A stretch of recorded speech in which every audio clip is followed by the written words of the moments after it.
Commission meeting to order. The date is March 14th, 2024. It's approximately 6:01. We have present all commissioners. We have our city manager, Charles Rudd, Robert Pickens, our city attorney.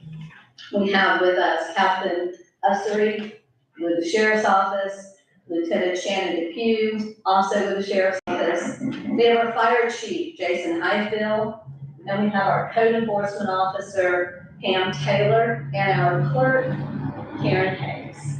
And so with that, Commissioner Banks, I'm going to ask you to please lead us in the invocation. Stand if you're able, please. Father, dear gracious God, we thank you today for your loving kindness and your multitude of mercies. While we continue to pray for our community and our citizens within our community, commissioners, and each one of us, and help us and encourage us to make the right decision. We ask this in your Son Jesus' name. Amen. Amen. I pledge allegiance to the flag of the United States of America and to the republic for which it stands, one nation, under God, indivisible, with liberty and justice for all.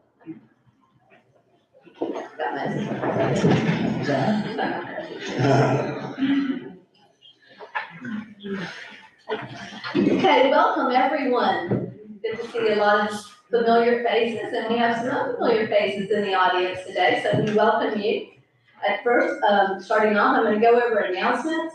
We try to do this so that everybody has an idea of what's going on, and we have a lot going on with what's left with this month. This Friday, tomorrow evening, starting at 5 o'clock, the doors open. Bingo. Have your bingo tickets ready to go at 5:45. There will be bingo at the Women's Club. They usually always have a little dinner to go along with that. Also, Wednesday, March 20th, and this is now every third Wednesday, so if you can't make it this time, there will be another opportunity. From 1 to 3, they're playing Let's Play Bunko. And that is $6 to play, and that's also at the Women's Club. On Thursday, March 21st, at the Women's Club, but it's the Fruitland Historical Society, Fruitland Peninsula, I'm sorry, Historical Society. They will be having our Commissioner Lisa DeVito. She will be talking about the camellias of Crescent City and doing a presentation, and that's at 4 o'clock, and that is free of charge. Saturday, March 23rd, from 9 to 2 on Market Square, which is right across the street, we're having our Art and Farmers Market. Make sure you come out, that's always a good time, and we have some great vendors. Also that day, the Women's Club again, busy group of ladies. They're having end of winter dinner. And this is going to start at 5:30 in the evening, so you can come to the market, go home, get cleaned up, gussied up, and go to the dinner, because it is going to be a dressy dinner. It's $20 per person, and it starts at 5:30. They will have stuffed pork loin and other eatables. Then Tuesday, on March 26th, here in our chambers, we're going to have a CRA grant workshop. And that's done through our small business, Rick is taking care of that, and he's out of University of North Florida. He works in the chamber up in Palatka. So he will be here holding that. It's going to be from 5:30 to 7. And Charles is going to be the presenter, and he's going to talk to or present how to do a CRA grant application. So if you know of anybody that's within the CRA area, which of course runs Central, East and West, and 17 North and South, and then there's a little few areas, little pockets outside of that, you know, make sure that you reach out to them. It will be very informative. And then we've got Saturday, March 30th, from 9 to 12, the Women's Club again. Or they're going to have pancakes with the Easter Bunny. And boy, I love their Easter Bunny. They do a great job. Anyway, this is an annual event. It's $6, and it'll be from 9 to 12. And then Sunday, April 1st, that's our Easter Sunday. And I know that Isn't it 31st? Oh, it's the 31st. It's the 31st? Yeah. Okay. April 1st is Monday. You're correct. Thank you. Clerk, thank you. Sunday, March 31st is Easter Sunday. I know South Putnam Church is going to have a service starting at 8:30. This is the third year they've done this. And it's right here in Eagle Lion Park. Everyone is welcome. I believe we also have our other parks, correct, Karen, that people, are reserving to hold their services there as well. So Yeah, make sure. the sunrise is at Sunrise Park. Okay. That was by one of the churches. I can't get into my computer. Okay. Word of faith. They're the ones doing it at the sunrise. The sunrise. Places. Okay. 6 o'clock in the morning. All of this leads up to the Catfish Festival. So we're getting everyone ready. I know if you were here last month, I hope you went to the Soul Food Festival. You got some great food there. Well, this is another opportunity. Our Catfish Festival, they are bringing it back and we're very excited. This is a Rotary event along with a lot of volunteers. And it's my understanding it's multiple Rotary, it's our Rotary is hosting it. But you have multiple Rotary clubs that are from other counties and our county that are helping with this. That's gonna be Saturday in Eagle Lion Park, and that will be from 10 to 5. They'll have food there, they'll have vendors, and they'll have artists that are gonna be set up, correct? And music. April 6th. It's April 6th. Yeah, Did I not say Saturday. April? Okay, Saturday. Saturday, April 6th. Anyway, thank you. So we have a lot going on. There's a lot going on, but please make sure you can attend those as you're able. And especially the Catfish, they put a lot into all of these, but this is really big for our area. Somewhat like the Blue Crab Festival is for Palatka. They brought that back and we're hoping to bring back the Catfish Festival. They will have a parade. The parade will start at 11 o'clock. Commissioners, they have invited us to walk or ride in the parade, so please, if you would, let Charles know as soon as possible so he can get that to Marianne. And with that, goodness, I think that is a lot. So thank you for indulging us, and hopefully you'll be able to attend some of these. And with that, I'm gonna go into our next item on the agenda, which is we are very proud and honored that this year, our Palatka Daily News, every year, they do a Reader's Choice Award. And this is not something they choose, it's something that they ask the people to choose. And this year, and I've got the plaque here, and we want to present it to him, we are very honored that our chief, Jason Highfield, was voted as Palatka Daily News Reader's Choice Best Crescent City Firefighter for 2024.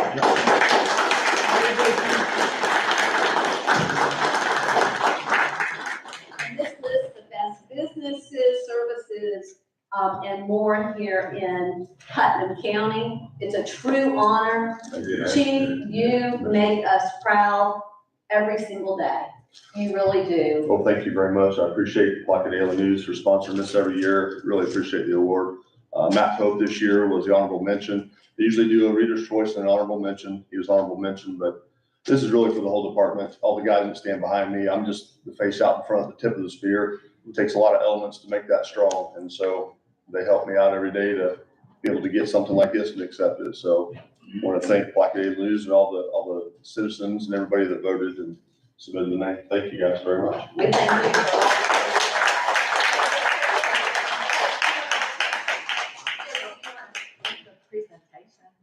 I thought maybe you'd take the yeah, I can do that with it. Yeah, take the top. He just came right up and He just came up and grabbed me. Yeah. I'm out of here. I'm out, see you. See ya. I got stakes on the our volunteers, Jason has done just a great job as far as just with our volunteers and upping our volunteer count now and everything that he does. Wishing thanks. We got Commissioner Lori, we got you. You got them all in, Charles? Here, Mr. Banks.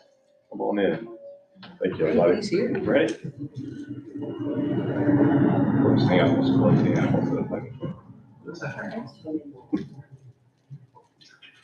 All right, thank you.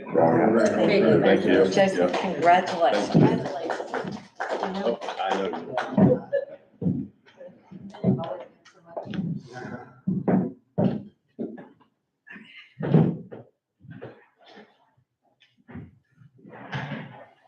I thought they'd give us an award for making those headlines, but we didn't. No. That's true. It's not us anymore, though. Okay, with that, I'm gonna go ahead, commissioners, you've got your minutes in front of you. You have the February 8th, 2024. From the regular meeting, you have your February 19th, 2024 minutes. I know some corrections went around here, correct? First, Yes. okay. So I would entertain a motion. I would move that we accept the minutes of the regular meeting, February 8th, 2024. Should we do these separately since they're corrections each? Okay, 2024, with the needed corrections. Okay, I second. a motion and a second. Necessary correction. Do we have any further discussion on this? Well, Mayor, I sent in additions and corrections, and you did also. Some of yours covered what I had addressed, but there were some additional items that I had. Quite a few of yours took care of the things that I had, so I would suggest that we adopt your additions and corrections. And then I have a few more. I have the pages that I did. Okay. And what I did is I looked at yours and then I went through and I crossed out the ones of mine that would not be necessary. Okay. So, but if everybody looks at yours, I can tell them what the extra things would be. Okay, you wanna go forward and? Sure, so, let me just see. Under announcements, you've marked this up very nicely. I suggested that, the terms night market and moon market, that those be capitalized. And then in that same paragraph, there's reference to Eva Lions Park, and that of course should be just Lion with no S.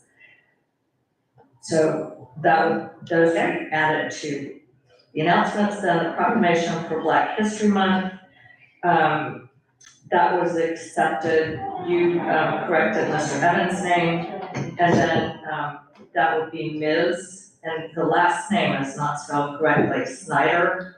Well, it's S-N-I, not Y, S-N-I-D-E-R, and that's online. That's it, right, Snyder, okay. The fourth paragraph for volunteer appreciation for the homeless count, I basically suggested that we take out the first three sentences. It didn't really capture what I was trying to express about what happened. I just wrote a more technically specific description. It's what I said. I know what I said, I wrote it down. It said just that I shared that the Holmes Point time count required by Federal Department of Housing and Urban Development took place in Putnam County the week of January 23rd. The local volunteers under the direction of the United Way of North Central Florida, the lead agency for our five-county continuum of care. Commissioner DeVito served as lead organizer for South Putnam. SMA Healthcare and Concerned Citizens of South Putnam have assisted our area for several years and this year, but this is the first time South Putnam had a local team. As a result, the data will be identified specifically for South Putnam. Commissioner DeVito presented certificates of appreciation from the lead agency. So that just. Commissioners, are you okay with? Yes. Okay, go ahead. And then also, we want to make sure, Sid Snyder's last name is spelled with an I. Okay.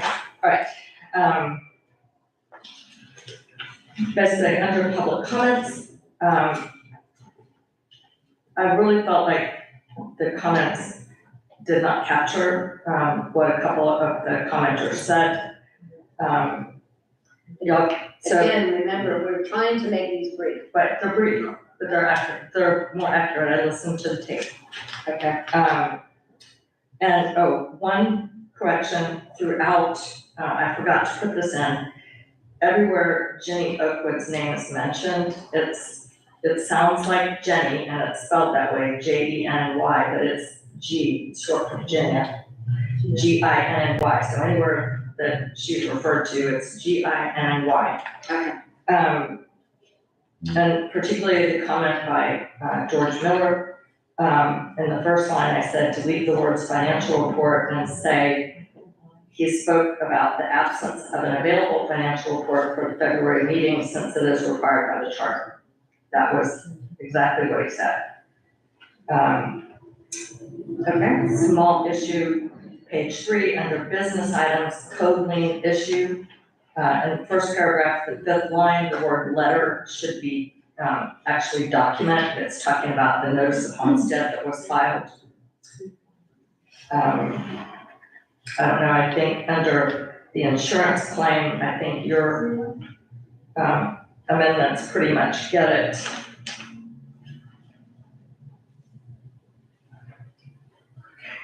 Just not good here.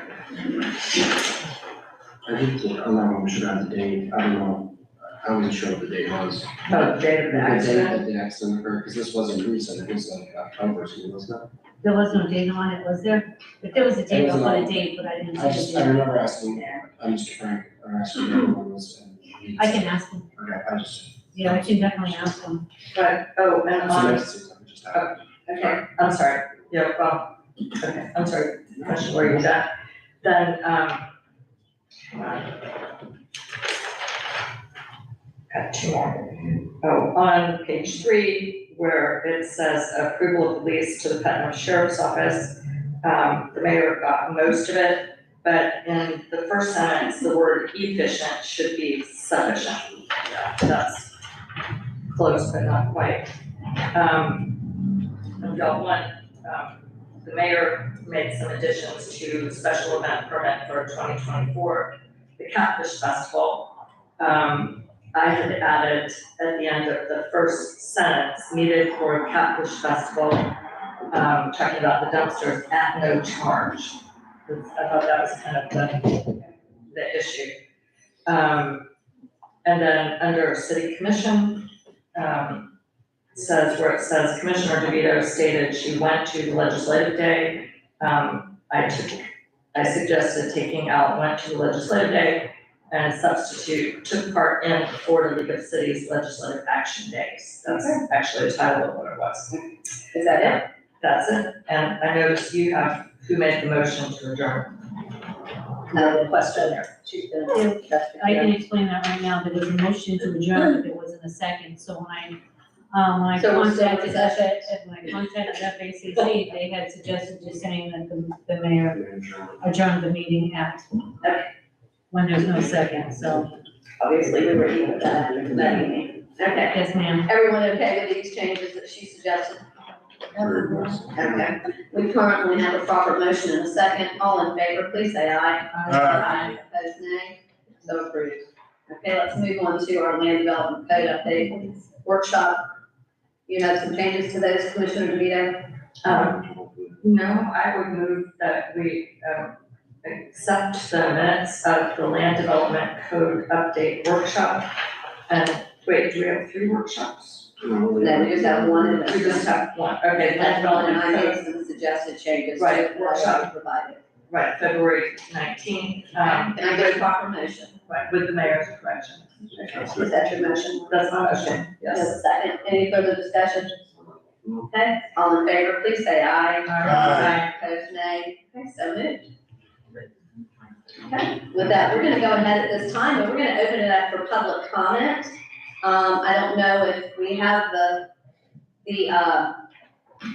speaker cards in the back. If you are going to speak and you haven't filled one of these out, please do so after you've spoken, just so that Karen can have this for record. Diane, I think you, Ms. Sykes, you want to speak just in general and public comments, correct? Okay, then I'll go ahead. You'll come forward. Our speakers are limited to 3 minutes. Please state your name, your address if you will. My name is Alexandra Ford Chestnut, President City of Water. I want to speak about infrastructure. I live on Chestnut Street, and the two ways to get there are Orange or Lemon. And if I'm going anywhere in town, I use Lemon Street. For quite a while, there was a barricade on Lemon Street because of, the roads tore up for whatever utility work or something that was being done there. And a few days ago, the barricades were torn down, and thinking that that meant that the road was fixed, I went through there at the speed limit of 25 miles an hour and about toward the front end of my truck. So I would like the city to address the repairs on Lemon Street that have been outstanding for several months. Thank you. Charles, will you get with Ms. Sykes? Either after the meeting or, We're currently taking bids on the asphalt work. okay. I know that happened in front of my house several years ago, and it was a nice speed bump for almost a year it took, I think. So it does take some time for those to take place. Do we have anybody else at this time that would like to, speak during public comment? Do we have anybody else? Okay, seeing no one else that wants to speak, I'm gonna close public comment at this time. And I'm gonna turn it over to Captain Estes. You're on. Good evening, everyone.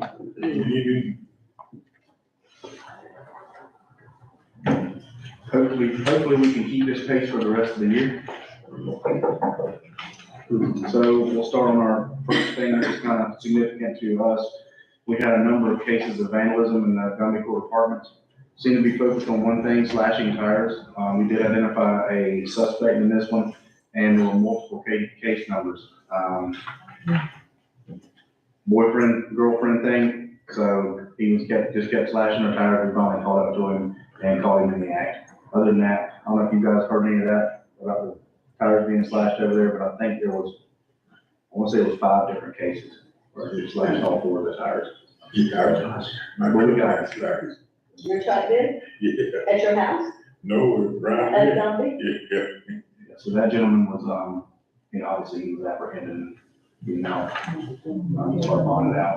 Other than that, that was the only thing we had as far as, anything that I told you guys that we were portable to Florida Department of Law Enforcement, crime stats in the city. Traffic crashes, these were weird because everything was a rear end. You had one at Summit and Palm, another at Bay and Vernon, and another at Summit Central. The last one there, as you can see, the driver of that vehicle was arrested for DUI. So very good investigation for our guys on that one. Was that the one during the soul food in the market on that Saturday? Okay. Any questions on those? This is the, Any other questions? Yeah, let me ask you, how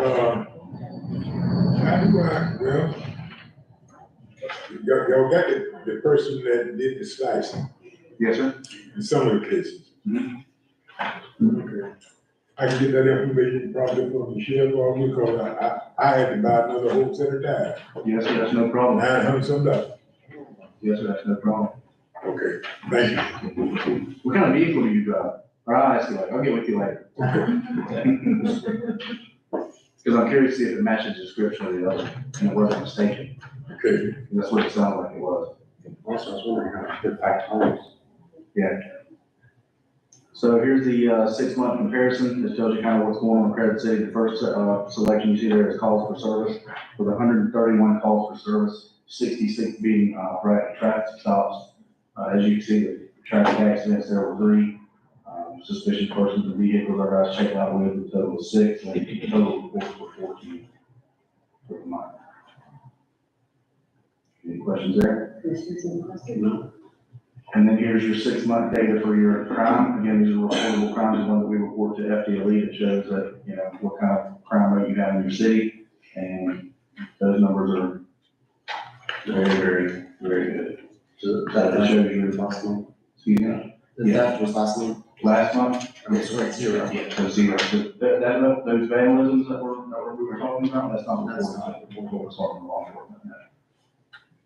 So you got robbery, 0, burglary, 0, theft for the last 6 months, 0, and then that's your thefts, and I can just about tell you who each one of those were, so it's another big thing.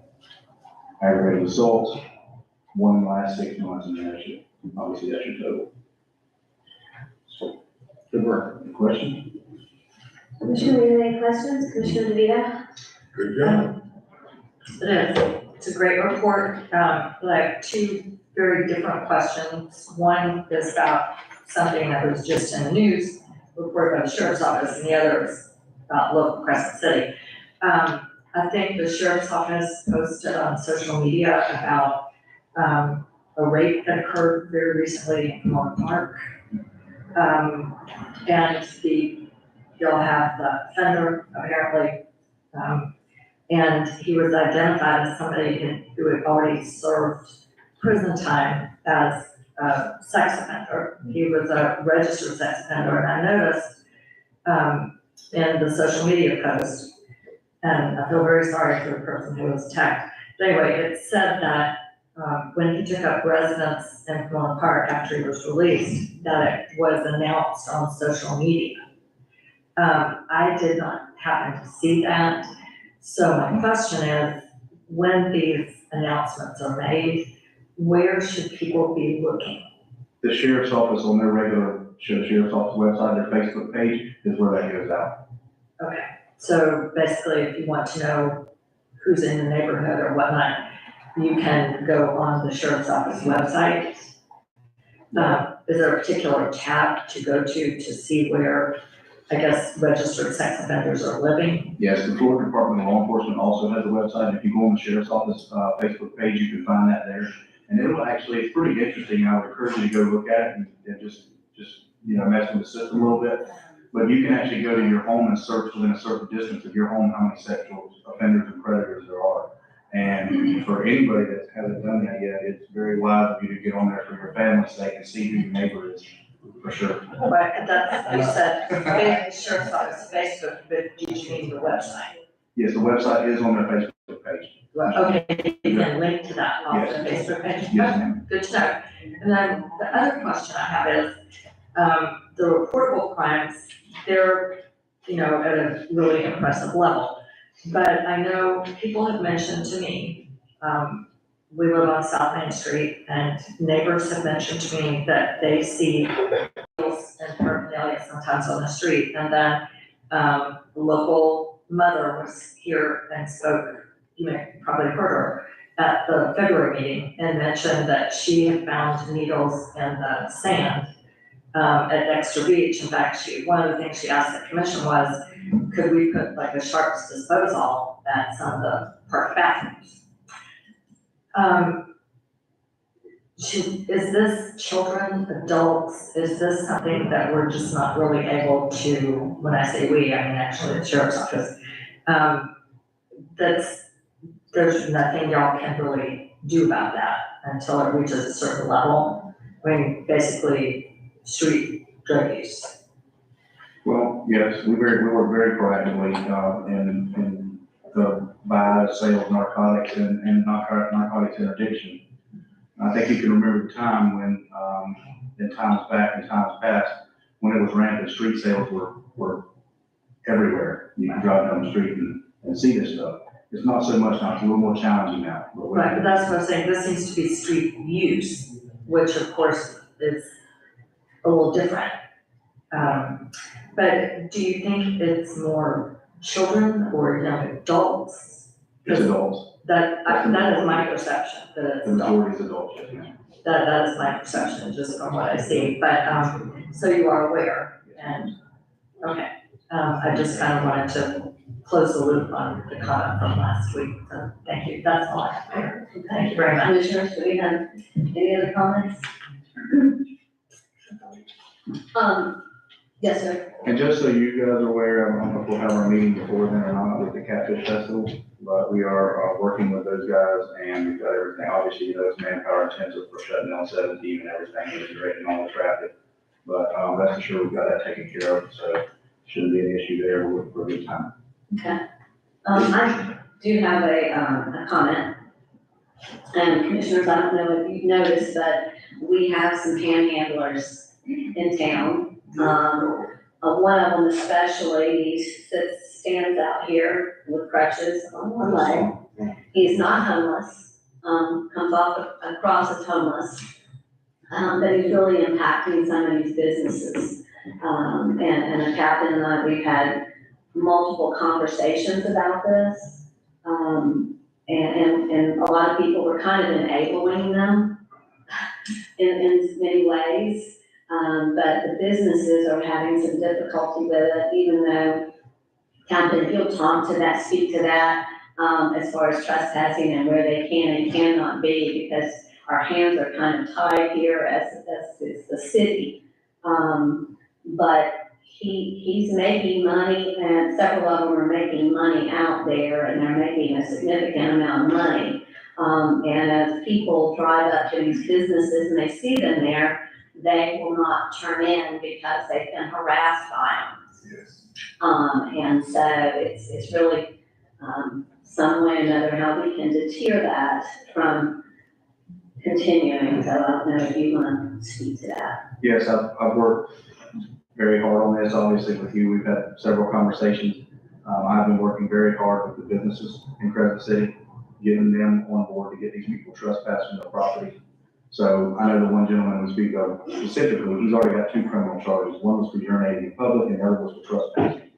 So we're working very hard to keep some of these individuals and get them trespassing this property. And again, we do realize, and our heart goes out to the ones who are truly homeless, but some of these people are coming in here just taking advantage of the system.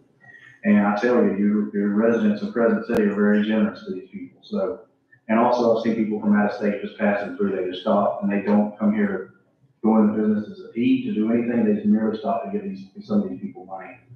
So, there's nothing wrong with that, but when they start bothering the patrons and stuff, these businesses where we have issues with it. However, our resources are limited on dealing with people on public property. So you still have rights, and I don't want to violate those, so they can feel free to do those type things. So it's when they get onto these properties and we get the cooperation of the business owners, and we're able to get taken care of and move these people along so that we're not seeing this problem.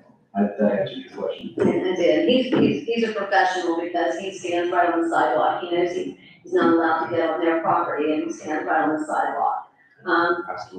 Yeah, I took a picture of him earlier today.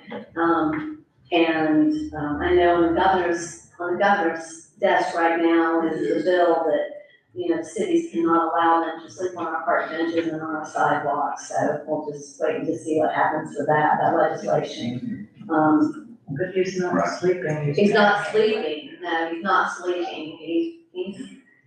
But he did, at one point, they did have chairs sitting there, and, I threw that away. yeah, they got, and the bench, thank you for doing that, took care of that, so. But just, if you see them, please know we see them also, but, our hands are unfortunately tied. And also, just so you guys are aware, one of my sergeants, he actually worked for Ocala Police Department, and they were very active in dealing with these type things. They have some city ordinance that were written very well that helped them out a lot. So I'm gonna be in here in the next 2 days. I'll be getting with Charles to see if we can't reach out to, I may even reach out to them myself and just try to get some copies of some of their policies to see if that's something that would fit here. The city of Orlando also just recently. We did something with theirs too, but they just updated the city of Orlando did too. So, anyway. Captain, you think that could be easy enforced, or it could be kind of hard? I know the mayor mentioned that the governor got something on his desk because we're going to try for rules. What's going to happen when the people continuously do it? They don't have no, if you find them, they ain't gonna pay it, or they are panhandling hustling, a lot of them. So, I don't know what the actual, what's on his desk. I don't know if it's if it's a ordinance arrest or misdemeanor. by ordinance, or if it's a fine. But in my opinion, if I've given you a lawful command and I've told you that you can't be doing this and I see you doing it again, then you're obstructing justice, and that's a misdemeanor. So, you know, at the end of the day, that's the last resort we want. We don't want to take the people to jail. That's the last resort. We want to get the people on their feet and get them in a better place and get them, you know, productive, members of society. And unfortunately, sometimes you don't get that, and people just want to be homeless, and that's just what we see a lot of times. Or they're not homeless, they just don't want to obey by the rules where they can go. So, and then there's the other small percentage that we really need to reach out to and try to do something for, to get them on their feet, so. It's a challenge. I know you've been over backwards for one, dear to me, but you've been over backwards in about 2 weeks. You were back here, I said, I thought you were set up there, said I was skiing. I don't know nobody over there. So, you're right back over here. But I missed him, so I don't know. Yeah, I know the one you're talking about. We've had him ready to come out of that wheelchair and in a prosthetic too within 2 weeks. So, and then, you know, 2 weeks later, here we are again. Yeah. And he's back in a facility now. So we'll keep, I'm not gonna give up, so we'll see. Thank you. I appreciate Thank you for all you do. Any other questions of Catherine? Okay, thank you. Thank you. Okay, Charles, we're gonna move on to our business items. Thank you, Mayor. First item is approval of the special magistrate agreement. Last month, you directed staff to bring back an agreement for your approval. And Ron Brown is here tonight to introduce himself, and you can ask questions of him. He's the magistrate for the county. And we based our agreement off their agreement, so we have some potential changes to that agreement. Okay. So you can approve it, contingent on those, and I believe we need to vote to switch. Yeah, I think there needs to be, if we are going to make a motion to switch to the special magistrate and then approve the contract. And then approve the contract. Okay, that's what I thought. I had that question. Thank you, Mr. Brown. Welcome to Crescent City. Thank you very much. Thank you for being here. Thank you for being here. Do you have any questions, Commissioners? Do we have any questions of? Well, with that, I think the questions, because I have questions about the issue that Bobby said we should vote on first, which is We switch. with switching to using a special magistrate, then if that passes, then I would have questions. Okay, well, Mr. Brown, you will just hang around for us, please. Thank you very much. Okay, so with that, Bobby, you're saying that we need to,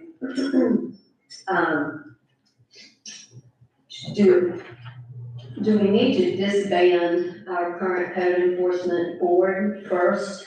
Does that need to be done? No, I don't. Okay, I just wanna make sure that we're doing everything correct. So Commissioners, we're going to need, a motion to switch.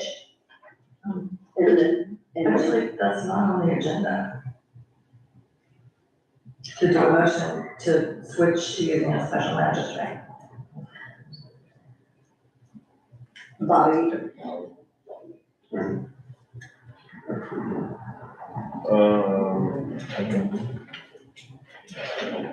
mean, the approval of the agreement's on there.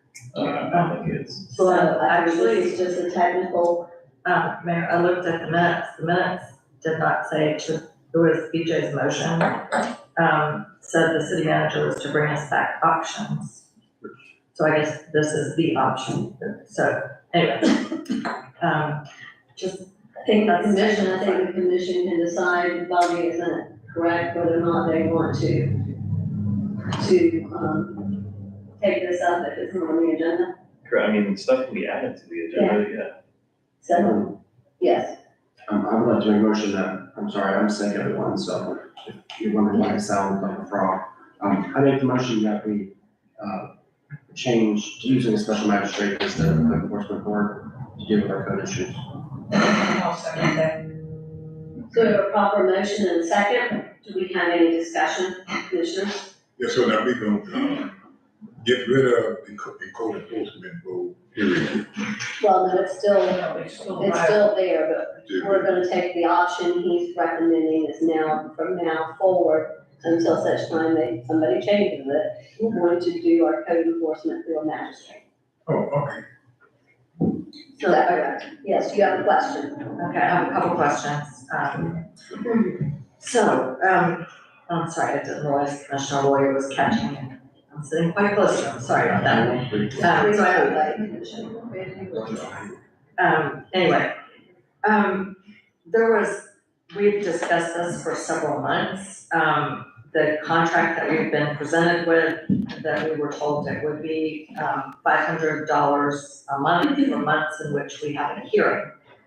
And then there was a discussion, I think, in one of the memos or discussions, it was said that we should charge, the person who's coming before the code board a fee of $100. Is that what we're planning on doing? So that's separate from his motion. That to me sounds like you want to talk about the contract before us. No, it's not the contract, no, I'm saying if we use a special magistrate, what will we be doing about the fee that is charged to the person coming before the code board?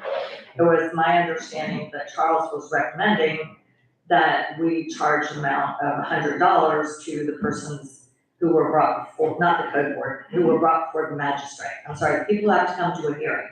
We discussed how we would, That would be administrative fine. That would be the administrative fine to have to go before the board. Right, but it It's was in the ordinance. It's in the ordinance. It's in the ordinance that we passed. the ordinance that sets the fee. Yes. And what is that fee? I don't have it in front of me. It's whatever the county said I think it's $100. I think it's $100. Okay, so somebody coming before the magistrate will pay $100. Okay, win or lose? No, if they win. If they win, no, it's if they lose. And they're not gonna have to pay, I mean, we're not gonna shake them down, and they would just be added to whatever it was. There's no guarantee that they're gonna pay. Just like they do at our administrative fines now. Right, well, that's what I had said, before. Okay, and then I guess I will have some questions. On the contract, No, actually, how this would work. I do have a question for Mr. Brown, because he currently does this work, correct? Yeah, I do have questions for him about how the special magistrate hearing system would work. Hi, Mr. Brown. I'm listening to you. yeah, we have a motion to switch over to a magistrate before we engage him. Answer that. So I'm asking him to tell us how the magistrate handles. you want to do that before you vote on whether or not to switch over to a magistrate? Is that what I'm hearing? Yes, because that has nothing to do with his contract. Then I'm gonna, Mr. Brown, thank you, if you would engage her, thank you for questions, thank you. Not a problem. The So- special manager, I have a specific question, if that's okay. Maybe that would save time. So currently, if someone comes before the code board, there can be a continuance. They can be given more time to make a correction of their violations based on special circumstances. Is the magistrate able to do any of that? To have a continuance or to give someone more time, for example? if that is something that the staff, now understand the way that this works, is that the staff brings the case. And they have a duty under the law, under chapter 162, which is the governing statute for code enforcement boards in Florida, to bring a case that basically shows using substantially competent evidence that there's a violation waiting to go. I make a determination as to whether that violation has occurred or not. If in the context of that hearing, someone is saying, I need more time, and staff decides that they wish to grant more time, that's certainly something the special magistrate can do. I may look at it and say, if there's a good faith effort on your part to try to resolve this issue, then certainly more time can be allocated. Usually, matters such as these do not get in front of a code enforcement board or a special magistrate until, frankly, motivation is required. There's been effort by code enforcement prior to the time of the hearing to see if they get some compliance. When that compliance does not occur, it then ends up in front of code enforcement at either the magistrate or the committee level. And then the question is there a good faith effort to try to do it? The thing about contingencies is always, and again, staff is the one that will probably control the recommendation on that, is this going to be a good faith effort or are we just delaying it? And usually that's what I look for, that's what the staff looks for. If you need some extra time, show me what you're gonna do at that time so that we don't come back here again and have to deal with this later. Okay, that answered my question. Are you done? Thank you. Okay. Yes. Do we have any other questions? An answer. Yes. It says the city may assess a $100 administrative fee when using a special magistrate. That's what the ordinance says. Thank you, Commissioner Moore. Okay, with that, we currently have a motion, a proper motion and a second. And this would be to switch to using a magistrate for our code enforcement. Karen, clerk, I'm gonna ask you to please do a roll call. I have some comments before we vote, if you don't mind. Hey, I've asked.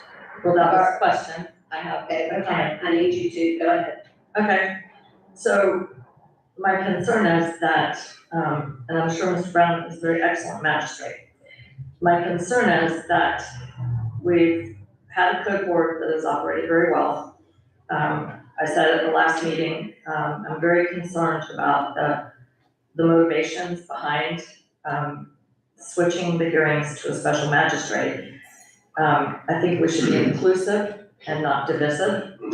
I think we need to be generous and forgiving and tolerant of others to promote harmony. I just went to a League of Cities senior leadership training, and that was a key focus. So, and we need to keep in mind that we may want our residents to be forgiving and tolerant of us at times also. I am very concerned that we will no longer have the buffer of the code board, people with local knowledge about the people who are coming before us, people who may have special circumstances.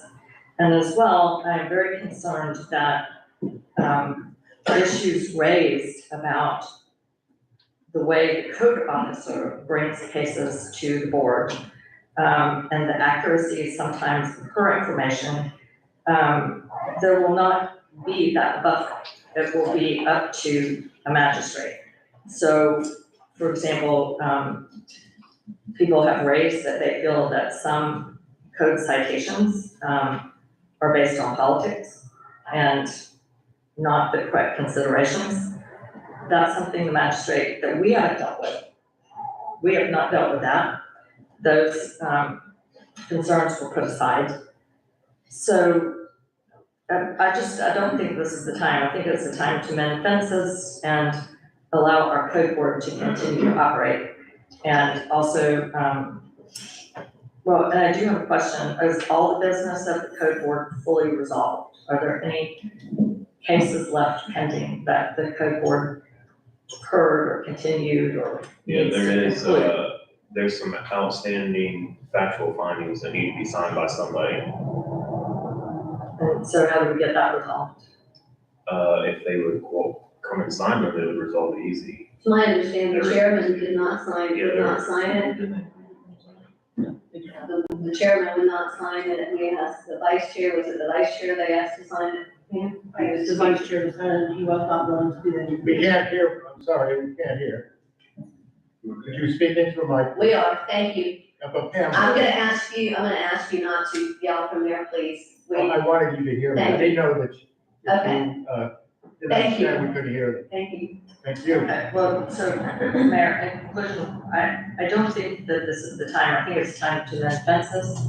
I think you're making some assumptions, Commissioner DeVito, because this has been talked about for, even back to when, Jay Asbury was the general Okay, but counsel. I'm So talking you're about making some this. assumptions. I'm talking about this proposal and the people who live here right now and the situation that we have right now. We have a different situation than when Mr. Asbury was here, and I don't know why he wanted to change, but I don't think it's applicable. We have a very different situation, and I shared that with y'all.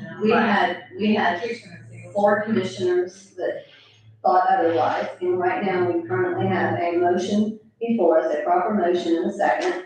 I'm going to go ahead and clerk, if you will take roll call. Commissioner Burton? Aye. Commissioner Banks? Aye. Commissioner Lori? Aye. Commissioner DeVito? Nay. Mayor Myers? Aye.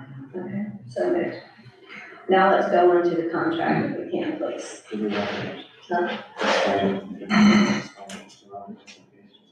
Yeah, I'm sorry, Pam, you want to speak on the open cases? You'll go up there and speak, please. I was just answering the question. The audience couldn't hear them, so when we speak, we have to make sure that we're speaking into the microphone. The acoustics in here are difficult, and you've got the road traffic, and so I apologize to everyone for that. We've been fighting with this for years.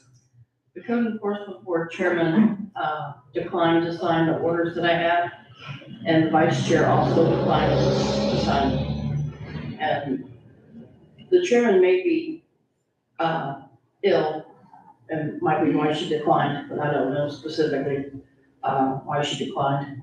So, I have 3 findings of fact that I need to file with the clerk of the court. I can't because they haven't been signed by the chairman.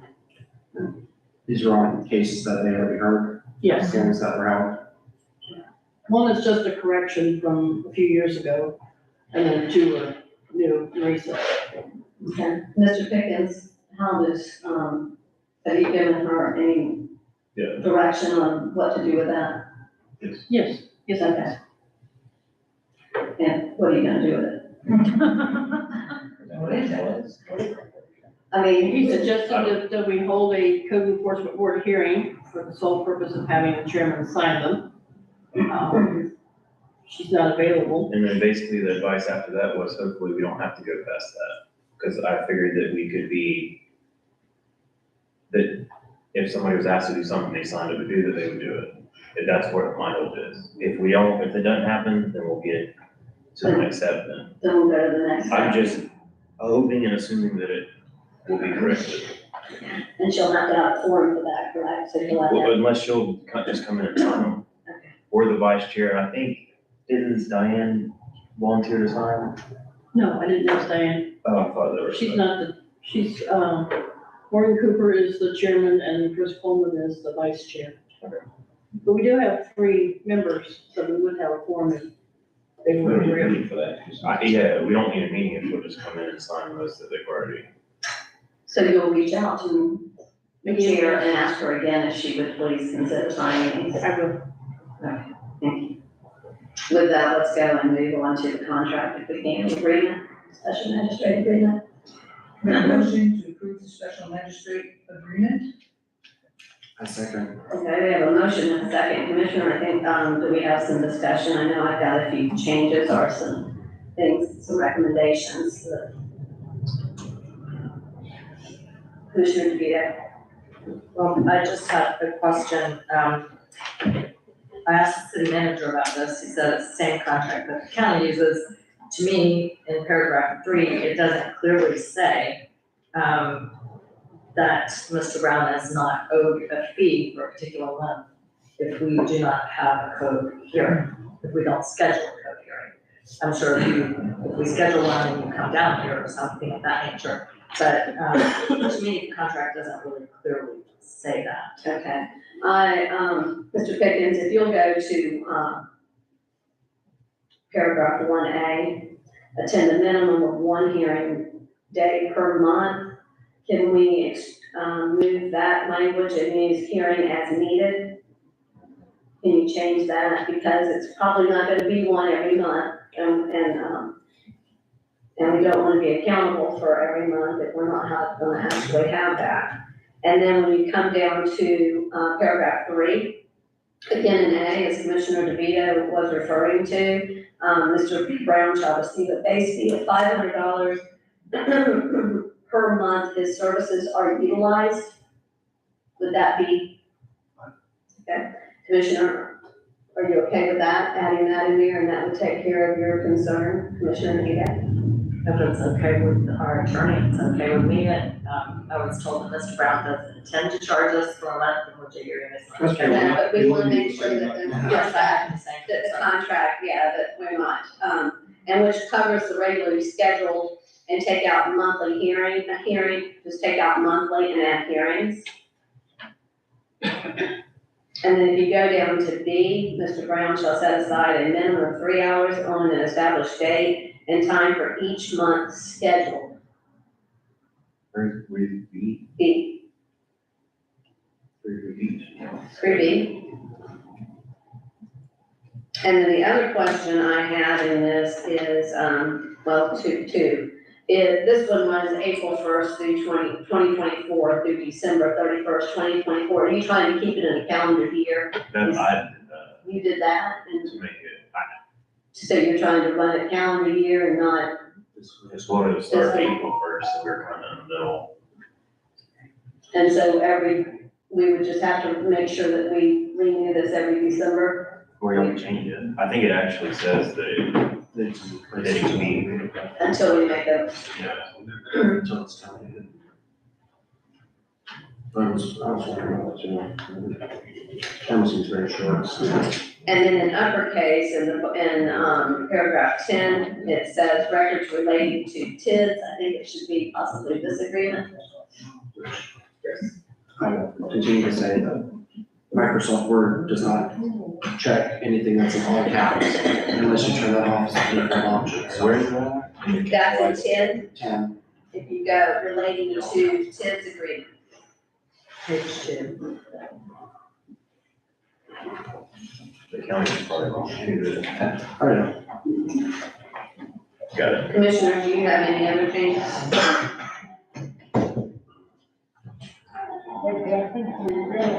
Any other discussion? Okay, we good? We good? Okay. So just that, I would say that, I mean, our city attorney is supposed to review contract as to form.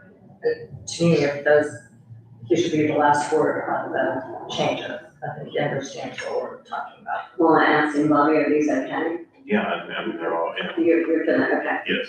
Okay. So with that, we have a proper motion and a second. Can Mr. Brown explain like he was going to earlier how it normally works? Sure, Mr. Brown. With that, could you explain how a hearing would work as opposed to like the code enforcement board now, when you're here, what happens? Just so people understand, I think. Actually, they work the same in the sense of how you're supposed to reach a decision in either format. These cases, as you know, are appealable directly to circuit court. Commissioner DeVito is concerned that it doesn't come back to you as correct. You've got some, I know, some lien reductions tonight that do come back to you. But in terms of the appeal of the actual decision, that does not come back to you. As you know, that goes to circuit court. There are court standards for that review.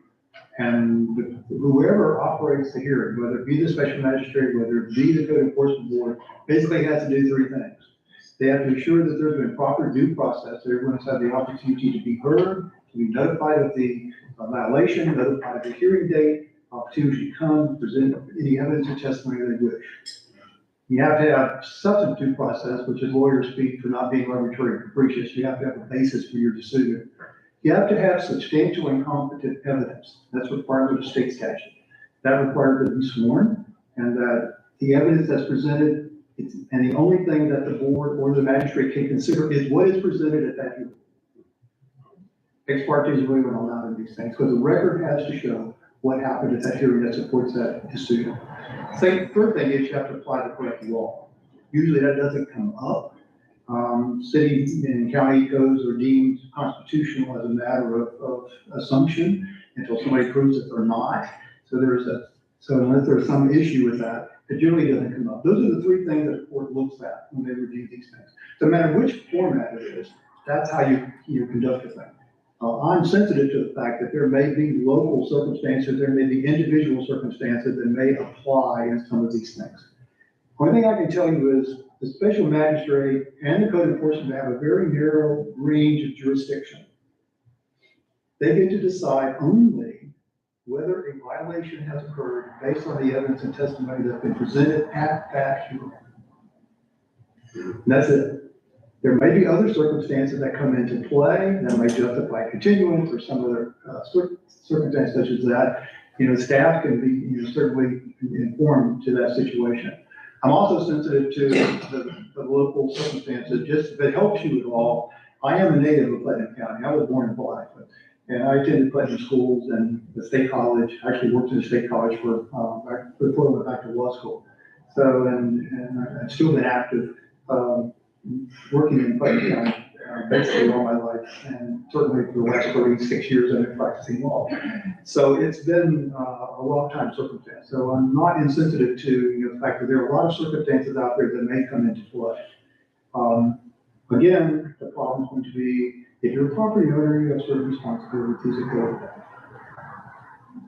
If you can't meet those responsibilities, the board and the special manager don't have any authority to fix that for you. The only thing we do is determine whether there's a violation based on the evidence that's presented.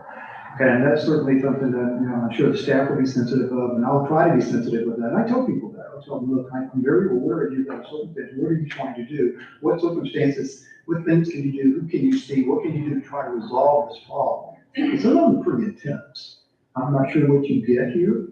I haven't seen some of the cases, but some of them can be really, really intense and expensive. And some of somebody's home sometimes. So anyway, that's how this works. That's what I'll try to do, certainly. Everyone will have a chance to be heard. I usually don't ever turn away any testimony or evidence that's there. Not all of it will necessarily be relevant. Not all of it will be the deciding evidence, but you're going to get a chance to be heard completely. And then you have questions, I may have questions. They certainly have a right to question staff concerning what's going on and what the circumstances are. So we'll try to have that. It's all going to be on the record. If it's public, people come in and see what's going on. Although it is not a public hearing, I understand that. It's a proceeding. It's not a democratic process. It's a quasi-judicial process. So that's how it works. And one other thing that I think we're kind of, I heard from someone saying that, well, now I'm gonna have to have a lawyer to come to represent me in this hearing, but that's not necessary. I mean, you're just a person that people can talk to, just like, they don't need to represent them, to have an attorney to represent themselves or anything like that. You do not. But keep in mind, we don't follow, we're not required by law to follow the strict rules of evidence or the strict rules of civil procedure. We're required by law to have fundamental processes of due process and fairness. And that's what we're going to try to have done. So no, you don't really need to have an attorney. I understand you've never had an attorney show up. Trust me, in other places, they do show up. And you've got yourself a fight on your hands, because sometimes they'll raise questions about whether the evidence is reliable and how much hearsay is involved and those types of issues. Sometimes that works out. Usually, you don't see attorneys in these circumstances. We'll try to be fair, we'll try to listen, we'll try to make advice. We know you don't have to be, you have to bring a lawyer to these things. My job, when I do it, is to make sure, again, everybody has a chance to be heard. You have a chance to present all the evidence you want to present. You have a chance to ask any questions that you may have regarding what's happening. And certainly you'll have an adequate chance to try to resolve the issue. Always keep in mind that the $100 administrative fine, I don't know when you apply that, but a lot of times that gets applied just for the joy of coming to have those proceedings. You're going to have to pay it. But fines don't start at the point of the hearing. You got a compliance, and there might be 30, 60, 90 days out, and then there has to be a finding that there's non-compliance. The way I like to run them is, I like to see, before you put a lien on somebody's property, like another hearing, to make sure that there's been no compliance. Thank you very much. Thank you. I think that should put everyone's concerns to rest. You're gonna be performing just like the code enforcement board and upholding those same standards. Any other comments? Well, I do have a question. So the second hearing to determine whether there's compliance, we would be charging $100 again for that. Charging what for that? We have $100 fee. That's up to y'all. That's up to us. Okay. Well, that's your ordinance. I don't, if the circumstances occur and the county asks, the city asks for the $100 fee, that's certainly something that the magistrate can impose. But that's not my choice as to what that is and when it's charged. And I'll refer to them as to whether it's charged just once. Most of the time it's just once, but that may depend on your ordinance. Thank you. Thank you very much. Okay, thank you. We appreciate it. We have a current motion, on the table, and we have a second. That was not with the corrections made. So you want to amend your motion? I'll make a motion to approve the special magistrate agreement with corrections. Yeah, I think it was his motion. No, No. Commissioner Burton She made made the it. motion, okay, I'm sorry, Commissioner Burton, I'm just making sure that we. Commissioner Boyd seconded. With all the corrections. Okay. Okay. Okay. I read second that. Second, okay. Did we ask for public comment on this whole issue? I have not, these are business items, if the commission wants us to ask for public comment at this time, I'll be happy to ask for public comment. If we have anybody that would like to speak to this, please come forward, state your name, your address, if you will.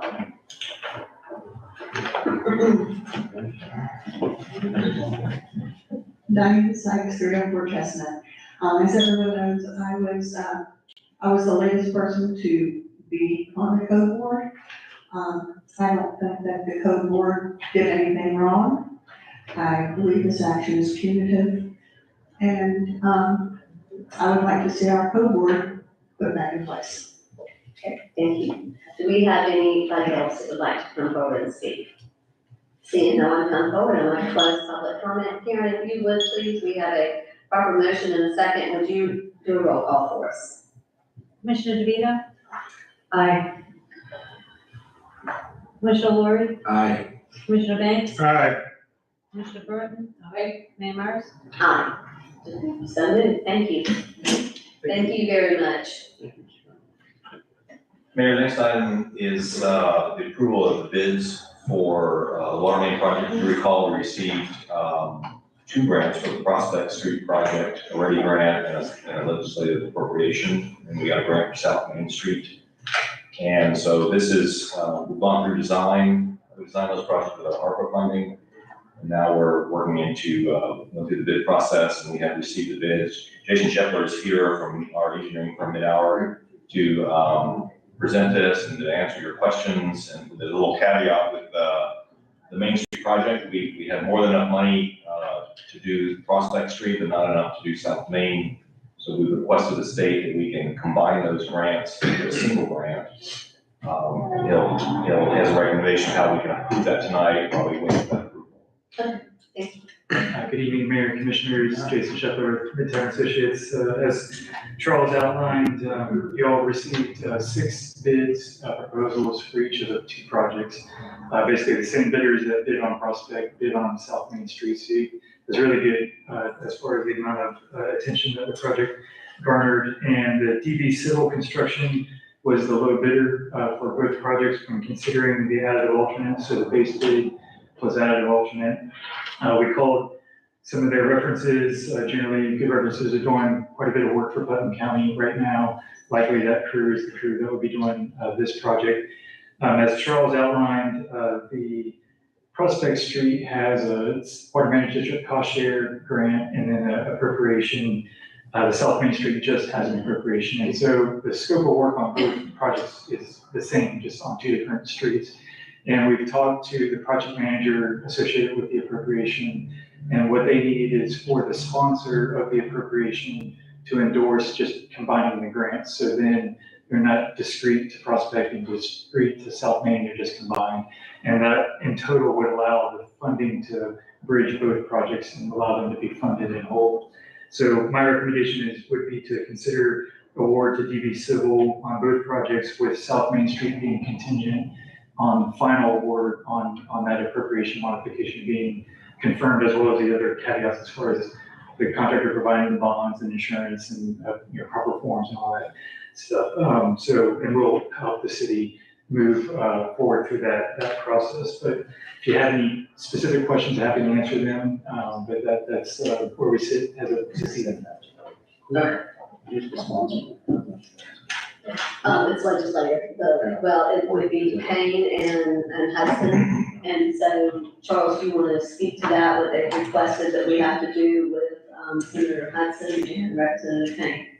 We just have to get them each to write a letter on their letterhead, giving their approval of the combining these 2. Because we asked for them as 2 separate projects, and we want to combine them into one. So what we're asking tonight is your approval of the bids and authorization to execute the contract. Okay. So when we have a motion, or we can have a motion, I'm ready to entertain one, so we can have some further discussion. I want to move that we approve the bids, or awarding these bids to D&B Civil. D&B Civil Construction, with the caveat that we have to get, I'm sorry, what am I supposed to say? To make a motion to award DB Civil Construction LLC $776,350 for the Main Street Water Replacement Phase 2 project. The contingencies include the approval of the Department of Environmental Protection, the city attorney to receive proper bonds and insurances, and combining the city's two state appropriations together as one grant. So that's the first one that you asked for. Yes, we also need authorization to execute the contract. Right. Correct. Okay. I'll second that. It's a lot, it's a lot. Okay. So we have a motion and a second. Commissioners, do we have any discussion? I have some questions and then also discussion. I don't know if y'all saw, where you remember, we had a workshop, and this gentleman was there on the impact of this water main construction on the heritage oak trees, potentially on Main Street and Prospect Street. And I'm sorry, I forget your name. Jason. Jason, I'm just looking at the thing that says Mid-Tower. That's fine. I've been told that as well. So. Right, and Jason was here for that, and he assured us that, they could use directional boring, and that would avoid damage to the heritage oak trees, which are part of the way, our historic district looks. So, I asked to see the, plans that were available at that time. I think they were made available to anybody who wanted to see them. I looked at the plans, and one thing that concerned me greatly that I brought to the attention of the city manager and gave us an opportunity to comment.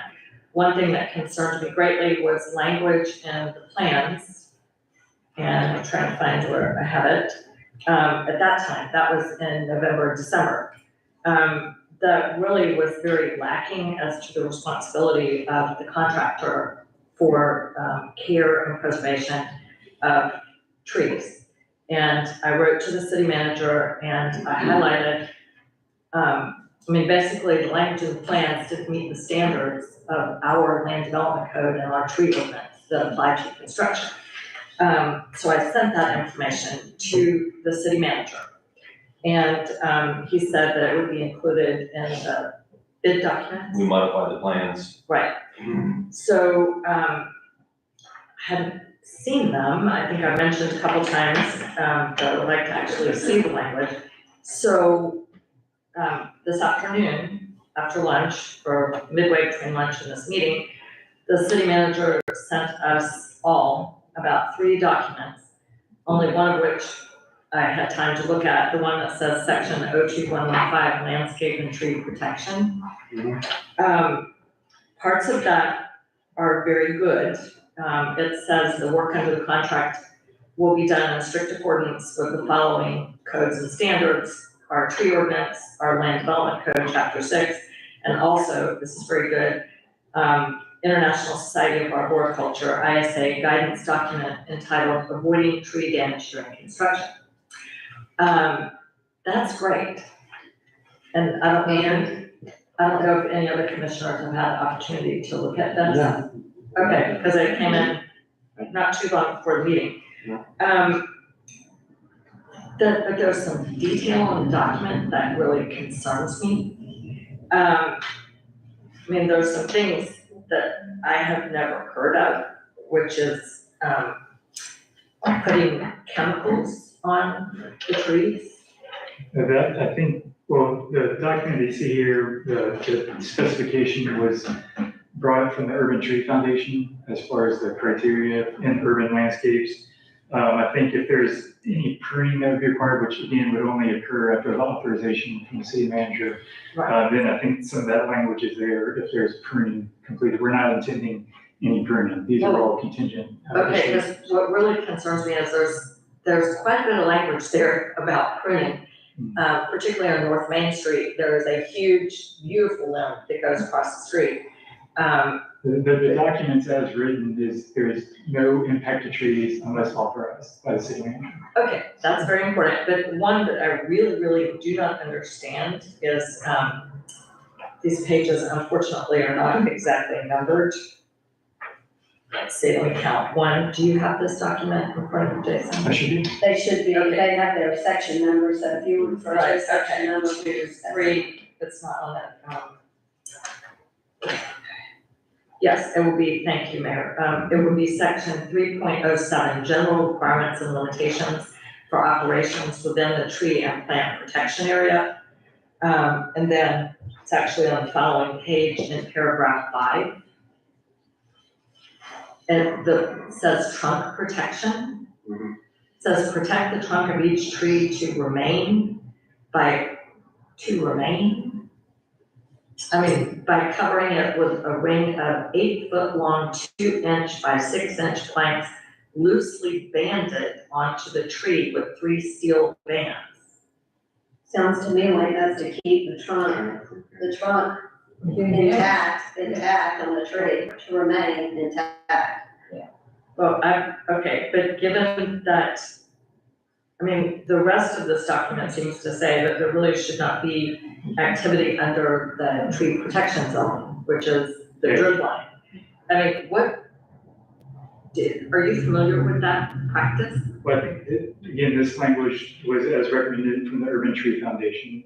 So we provided it based on their recommendations. There's no work within the drawings that is proposed within the tree protection area. Each tree is going to be fenced off, and this language is only contingent if there was, for some circumstance, we had to get in close to a tree.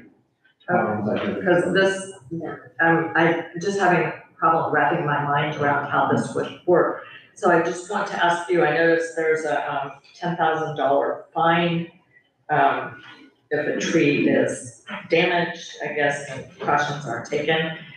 I mean, do you feel confident representing to us that this project could be done without significantly pruning and impacting our trees? There's nothing in the current construction scope that is proposing to cut or damage the tree. And we try to abundantly put that language within the specification. On the drawings, there's tree protection zones around all the trees.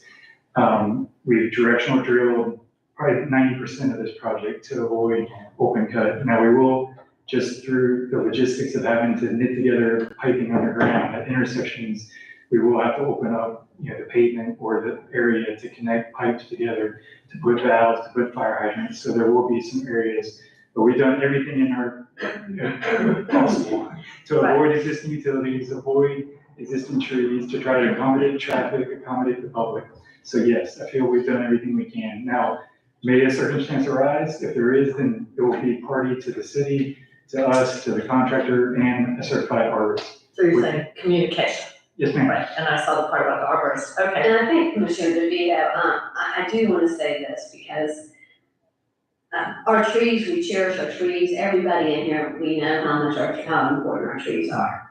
But also, this water main is extremely important to those homeowners that are subject to what they're dealing with today, so. Well, I know you said that before, we don't have any problem, I've never had anyone on Main Street complain to me about the water. I do appreciate, Jason, your attention to this, because obviously, once damage is done, it can't be corrected. And as well, in addition to the water that we want to have, these heritage oak trees are important, commissioners, to our property values. It is well documented that. As is the water. So that, yes, that That's the streets water. with, can I finish please? That streets with these kinds of beautiful trees have a greater property value as well. There's an effort by state and local government to put trees in lower income neighborhoods in order to raise those values. And as well, it's very fresh in my mind, we had the multi-use trail project, I think that was done in 2019 or, no, early 2020. That took quite a bit of bird dogging and, damage. I'm sorry, I'm call not. a question. Could I please just finish my sentence? Let her please finish, but you'll just wrap it up, please, Yes, Commissioner. yes. I am, and, meetings are for us to exchange information and to bring everything to the fore. So about the multi-use trail sidewalk that was put in, I think it was 2020. If you don't pay enough attention, damage can occur. And I remember, a very large tree that was right beside the multi-use trail project fell on Commissioner Roy's house. And it was his opinion, subsequent, a year or two after that project. And it was his supposition at the time that tree roots were cut. So, and we are, apart from construction, we are losing quite a few trees. There are 2 on Main Street already that are supposed to come out. So, you need to take care. It's our responsibility as a commission. Thank you. Yes. Mr. Shuffler, now I forgot what the question was. No, it was the additive part, the original base bid and then the additive one. Will that cover repaving the entire street, the project, or is it just gonna be the one lane like we talked about on the plans? Yes, the funding wasn't there to do both lanes, so it's mainly the focus there. We did try to, like in intersections, mill and overlay the entire intersection where we could. Again, that's not getting deep into the pavement section, just superficial, just to make it a nicer appearance at the end of the project. And also the drivability through the intersection. Yeah. But otherwise it is more one lane than. You drive me down back and forth on Main Street with my wheelchair in the last few months. It's, anytime there's a utility cut into the repaved it, it's just like, Always, yes. It would be great to at least have one lane, nice. Sure, understood. And all kind of connected, so. Do we have any other comments? Okay, and Mr. Shuffler, I'm gonna thank you and Mid-Hour Associates, because, I personally, I do trust that you're going to do everything that you have in the past. And I trust as we go forward that you will be sensitive to this as well. So thank you. Yeah, no, thank you. Thank you. I can't open it up to public comment if we have any public comment at this time. If you do, please step forward, state your name and your address, if you would. Yeah, this is, You've got 10. No, it was just for the first one. Just for the first one. Second one. yeah, South Main. Usually South Main, that was the first one. Yes, well, Main Street, yeah. Okay, seeing no one come forward, I'm gonna close public comment. Okay, so. Commissioner Burton, Aye. Commissioner Banks, Aye. Commissioner Lori, Aye. Commissioner Viva, Aye. Mayor Myers. Aye. Okay, so approved. Now we need to do the one for Prospect, is that correct, Charles? Okay, so I'll make the motion to award DD Civil Construction LLC $2,134,599 for the Prospect Street Water Replacement Project. Contingencies include the approval of the Department of Environmental Protection, the city attorney, and receipt of proper bonds and insurances. I second that. And so that also, we need to make sure that with that we, authorization to execute that contract. Correct. Yes. Okay, so we have a proper motion and a second. Commissioners, do we have any further discussion? One other thing, when we have this workshop, we talked about possibly putting out some information to the public about the timeline and what will be affected and how we're, how this is all gonna happen. Hopefully we're not tearing up all the streets at once. Correct, yeah. We'll have a pre-construction meeting as all these documents get executed. Then there'll be, the official start will be the official, what we call notice to proceed to the contractor. At the pre-construction meeting, we'll talk about logistics, certainly the treaties and some of the aspects of the project that we need to be aware of. But they'll also then lay out their mindset as to how they want to construct the project, and we'll also share, concerning things that we want to see them do as well. You get that information out there. Okay, any other questions? Okay, Karen, we have a proper motion and a second, if you would please do a roll call. Commissioner DeVito? Aye. Commissioner Lori? Aye. Commissioner Banks? Aye. Commissioner Burton? Aye. Mayor Myers? Hi. Okay, so moved. Thank you very much. Okay, Charles, we're gonna move on to, the code lane issue for 1014, 1016 Clemens, and 720 Bay Lane. Thank you, Mayor. Yes, to bring this back after our attorney had opportunity to look at Mr. Gullah had brought in, so that, So I took a look at it, met with Black Abstract, went over it, Mr. Gullah's assertion that the property, that the lien, code lien did not cross attach because the homestead property was not the reason for the code lien is correct. I don't believe the city needs to do anything, or take any action for them to sell the property. It's pretty clear that the lien will not attach, will not have to be satisfied at closing. I know that Mr. Gullah, he's not here, but he mentioned getting a partial release. If that's something that he wants, I don't think there's any problem for the city to do that. And if the city does do that, then I would suggest that we reimburse some type of, administrative costs if we take that avenue. But I don't think anything needs to be done in order to. So do you need a motion from us? Well, wait, do you need a motion for us that if he does need that release, that we go ahead and Yeah, that would be authorize you to Yeah, prepare that would be fine, yes. And also for an administrative fine, I think if we, yes. I have a question about the administrative fee. I mean, Mr. Gullah and the homeowner are not here. We're not required to do the partial release. He suggested it, right? Mr. Gullah suggested that we do that. He requested He requested it, but he didn't say anything about paying a fee, right? I mean, So this. we're doing something that we don't need to do. No, I understand that, and I asked you that in an email, so, but it concerns me a little bit, if we say do a motion to execute a partial release and then require a $100 fee, and Mr. Gullah's not here to tell us whether that's acceptable to the homeowner or not. Yes, I understand, and my question to you, you very nicely responded, to my question to the city manager. If we execute a partial release, will it make their title search or their closing easier?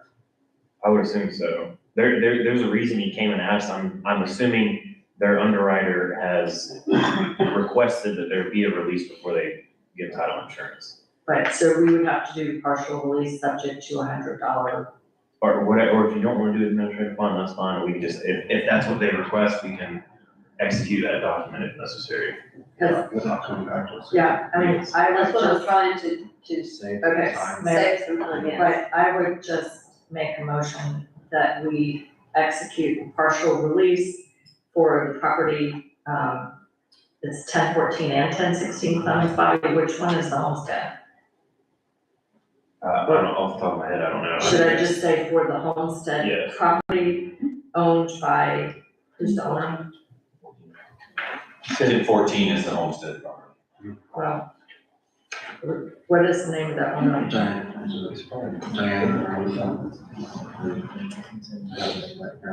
Arnita, it's Arnita Williams, she's the Okay. owner. For, I would just say- the owner, Diane owns the one, the other property. Right, So both own the other property, they both own the other property, so- so it's Arnita's property. right, so my motion is that we execute partial release of lien for Miss Arnita Williams homestead property only, 1014 Clemens.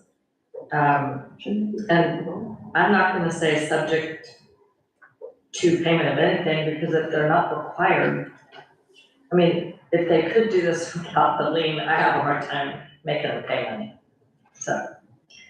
I'm not sure though that you might have just clouded things Right. because you just did a partial release on the homestead and not the attached property with it.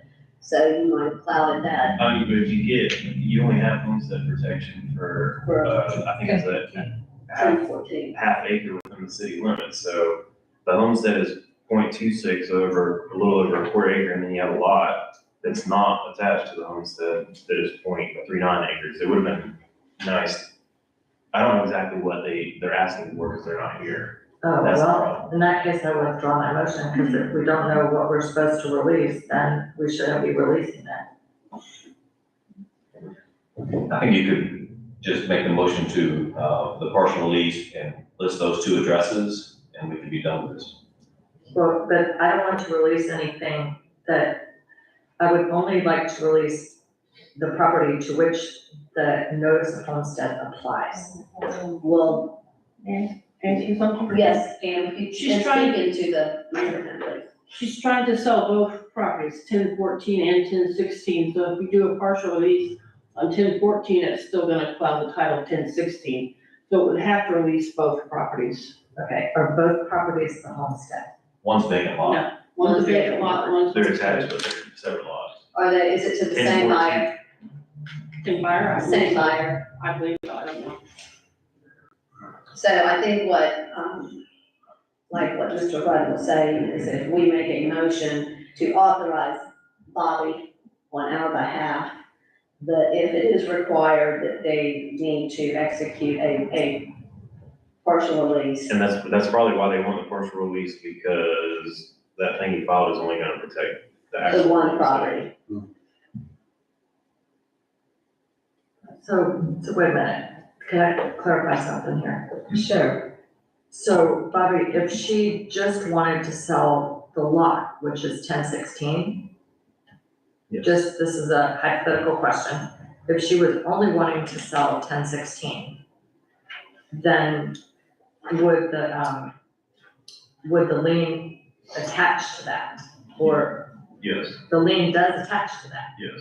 Okay, so we could require her to pay part of the fine. Which I think is, when I recall when he was talking, I think that's why they are willing to pay something, because they are getting, A benefit. yes.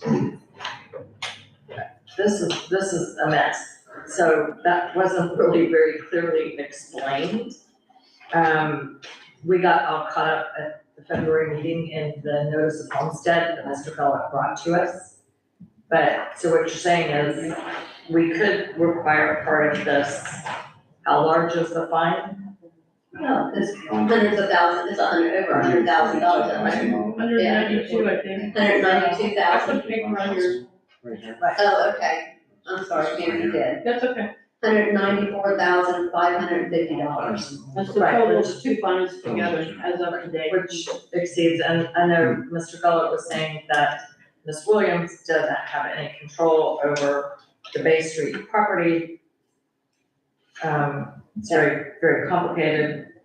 I think the opportunity here for you is to clean this up by doing this partial lien on both properties, and then it's just the lien on Bay Street, Bay Lane, and then, and we go on. They can sell this property and Yes. it'll clean up this mess. That's the way. So I don't want to include the mess, because the mess is still. Well, Well, Bay the Lane. mess is on the other property, and, It's still not and compliant. honestly, honestly, We have to deal with one at a time. right, the fine right now probably exceeds the value of all three properties. Oh, yeah. So, And the administrative cost for doing this is how much? right now, Just the administrative cost. Prepared a affidavit of cost for both cases. How much was your assumption? $324.30. Yeah, the other case is about the same. Wait, I have two identical No, affidavits. they're different, the case number's different. I thought I did too. Okay, they both say Bay Street. Yeah, they are. Right, There's both two the Bay cases Street. that are- It's all on Bay Street, all the code violations on Bay Street. Okay, got The it. one on Clemens has no code violations, however, there's ownership, for the two, so it attaches to that other property. Much like it did to the gentleman down here at the old dry cleaners, when we had the property out off Paradise, and it attached to that, and that gentleman had that released so that, So, well, and he paid $3,000 wow. to do that too. And he sold that house probably for, I think it was $200 and some odd thousand, so. So he paid something. So what is the administrative cost for us to do this release of the lien? Is are we gonna have to be the recording paper? Normally the person's here, Right. and you kind of go back and forth with them. What's it cost us to do that? To release the lien, There's no way if you. whatever it costs to record something plus whatever time, I mean, I would think it'd be less than $100. $10 to record things, record. So I think we set the lien, and if they're unhappy with that, if they're gonna get their partial release, and then they're not happy with the administrative cost, then they can come back. Otherwise, they're gonna have to go forward, and she can go forward with the sale of her property. So that would be my recommendation, commissioners, is that we do a motion to allow Bobby to do the partial release, if that is what is required for her to go to closing. We attach the administrative fine that we decide needs to be attached to it, and if she or Mr. Gullett is not happy with that, then they can come back to us. And that fine for the, $324.30, is that what I'm reading? This is from, property, is that what we're gonna do? That's what this is on base. $324. So what you have is There's two of them, and I think this is kind of for two properties, so. no, it's one property, two different violations. Correct. Okay. And it's all on the other property. We just come up with administrative. So you would need to come up with an administrative fee. I move that we, execute a partial release on the lien for the homestead property. And I was going to, Both addresses. so 10, 12, and 10, 14. 1014 and 1016. 10, 14, and 10, 16. Yes, Clemens Lane. Clemens Lane, Clemens Lane, sorry. for an administrative fee of $500. To be paid before the release is released. How much was that, BJ? $500. So we have a proper motion to do a partial release with an administrative fine of $500, and we have a proper second. Do we have any other, Commissioner DeVito did we have any other discussion? Well, just so I'm sure, we shouldn't have to work homestead. Yeah, sorry, that's right. No. You got It that? should just be a motion to release. Motion, yeah. Yeah. Okay. Release. And the timetable is to be payable. It should be paid before we file the paperwork, right? I mean, Yes, That's, yeah, yeah. because if you file it, they don't. Right. Right. right. Okay, Karen, would you please do a roll call? Commissioner Burton? Aye. Commissioner Banks? Aye. Commissioner Laurie? I, Commissioner DeVito? Aye. Mayor Myers? Aye. Okay, so moved. Thank you, Mr. Pickens. Okay, let's move on to our grant writer, or the RFP. I know, Charles, we have three, our top three. Do you want to do him first, or do you want to? No, we'll do two Okay, here because first. he's sending me messages, so I just want to make sure. So we've got two in person, and we have one that will be by Zoom. We had a workshop on this the other day, so you all should have still those proposals in front of you.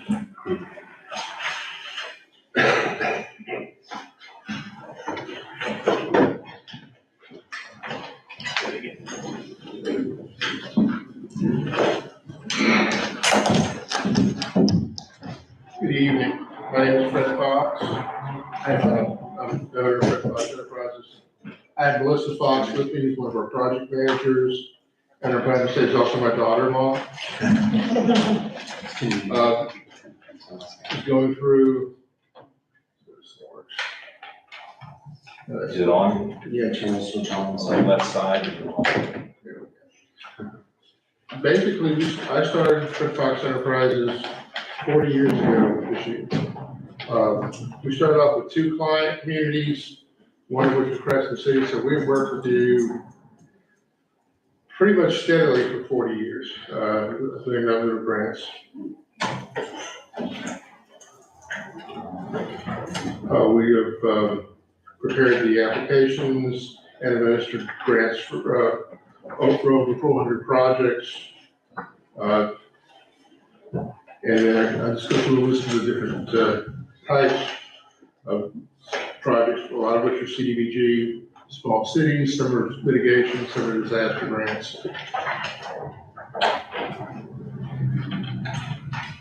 And this is a list of the type of grants we've gotten over the years, the different agencies and the different funding sources. You can see it's quite an extensive list. I'm not gonna read every one of them. And then you've got 10 pages of our current projects that are ongoing. We're currently under contract for 92 projects in 44 communities. Yeah. So I'm not gonna read every one of them. Charles asked me to try to keep it in 10 minutes. But it does give you a list of the communities we're working with, all of which are in Florida, and all of which are open contracts. And of these, all but 4 or 5 of these 92 projects, we wrote the applications for.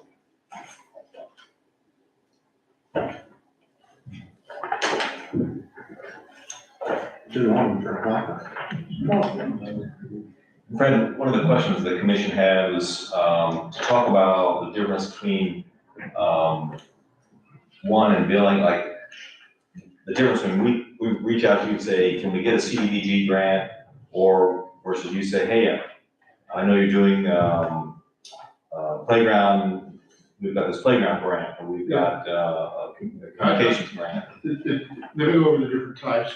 Basically, most of the grants that we do that are state funded are fairly simple applications.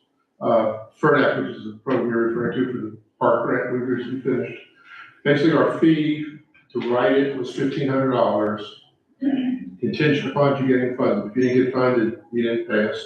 And with those, what happens is those applications go to the Department of Environmental Protection. They rank the ones that qualify, meet their criteria, send it to the legislature for the next year.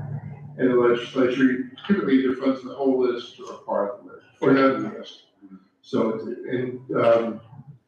and we do those at risk because they're fairly simple applications. CDBGs, we typically do for you, at no cost.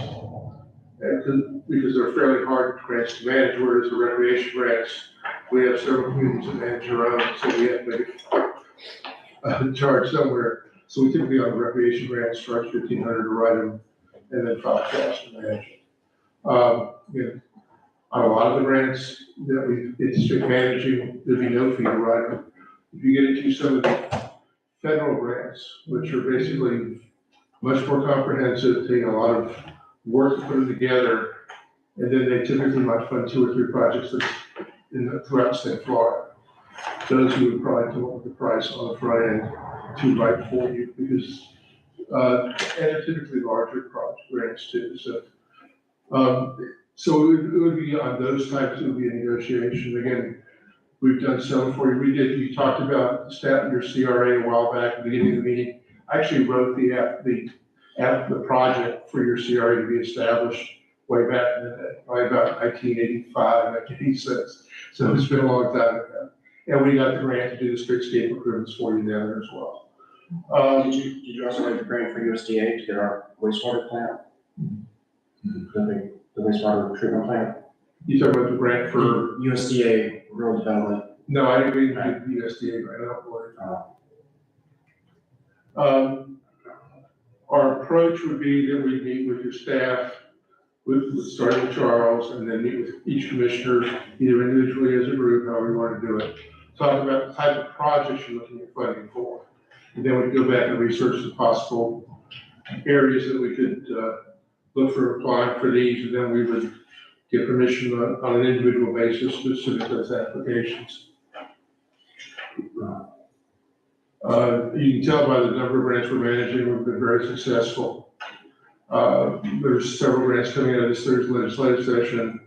A number of the recreation grants are being funded again this year. And those aren't going to be vetoed by the governor. He doesn't veto grants that are competitive. So that's how we work. That's how we work since day one. And I'm glad to answer any questions you have. Commissioner Tavita. Yes, this is something that I raised with the commission, in the workshop. One of the main reasons I wanted you to come talk to us. I'm looking, in your very nice proposal at the list of, the partial list of the kind of grants that you do. And I know, we're a small town without much money, and the grants that you tend to come to us with are the ones where you can be paid out of the grant proceeds, or where you do the administration, like CDBG, you do our administration. Basically your cost in preparing a CDBG grant are the cost of the public hearings to the newspaper. We don't charge you much. That's what I'm saying, you don't charge us, the ones that you do for us, you don't charge us, but, so I was very interested in this list that you have of other kinds of grants that you do. And what I really wanted to ask you is, for example, like for Florida Forever, or Florida Communities Trust, or particularly because we have the historic district, the historic preservation grants and historic preservation special categories. Are you able to do those without charging us up front, or? Basically, just to give you some of them, the old city hall in Inark, if you're familiar with that property. It's basically a two-story, but looks like a home today. But we did the application for that, and then we did the application, no cost to the city, and basically administered the grant. And that's what we got our payments. So would you be? So we can certainly do this. Because also there's there's a variety of grants now that seem to come out of the Department of Economic Opportunity with the state. And a lot of the grants that I've talked about in this presentation are funded through Department of Economic Opportunity. Right, because I think, CDBG grants, you can only have so many open, correct? On the small cities, one at a time. Right, just we're one at a time, and then I would be very interested, and I think the commission, we had the workshop, we talked, being interested in knowing what other kinds of grants that would apply to us can you do without the fee? Yeah, and typically when we work is sort of the other reverse of that, which is you tell us what we're doing, what projects you'd like to see addressed, what projects you've got that you'd like to see grant funding applied to, and then we would go research possible grant funding sources to basically provide funding for those projects. Good, so in other words, your universe of grants that you could do for us, where we still don't have to pay up front, is a little larger than the CDBG and FERDAP universe. Yeah, and like I said, and the historic preservation grants we typically do at no charge. Assuming we would get the opportunity to manage those on the backside. And we typically aren't going to tie you to that. We sort of trusted each other. That's the way I've worked for 40 years. So. Right, no, you've been very good to the city, Crescent City, it's been wonderful. That was mainly what I wanted to know, but also, so you don't really, it seems like you don't really do, private grants, you more do. I have not really, I've been successful. Getting them funded is doable. Getting paid by the person that is having this, particularly in an economic development perspective. Right. The only time I have not gotten paid is when we work for private developers directly. And didn't do much of that then, and don't do any of it now, so. Right, so, I know you have your specialty areas that are. Well, so we do economic development projects with local governments, actually the applicant, and we're doing the infrastructure to bring the business in. We've done a number of those, and we've got several going right now. Okay, well, thank you very much, that really is. So I guess in a nutshell, is you can see what probably one of our biggest things is that there's grants out there that we're not aware of that we possibly could use here in our town, in our city. I'm sure there are. And so that's. And typically what we, again, rather than just going out and just wholesale looking for grants, we'd ask you to give us sort of a wish list of projects that you'd like to see take place. Okay. We would look for grants to fund those projects. So once we have our master plan, we can also look at our master plan, we can look at all our goals, our CIP, and we could look at that and then get some from there. Do you have a problem if we do hire somebody else as well to work? Yeah, we work, a good example is with Midtower. A lot of the grants they get, the ones that you just proved tonight, they get for you directly. We work with Joe's group, probably in 20, 25 communities. And, yeah, and there's, the other firms work in communities. We've got a community now that, we're actually preparing a grant for a boat, docking area for one community that they're due actually next Wednesday. And then in one of our communities, we saw on the agenda for their meeting, that another consultant is preparing that same grant project for a different community for their boat. So, no, it's, I mean, we have a number of friendly competitors.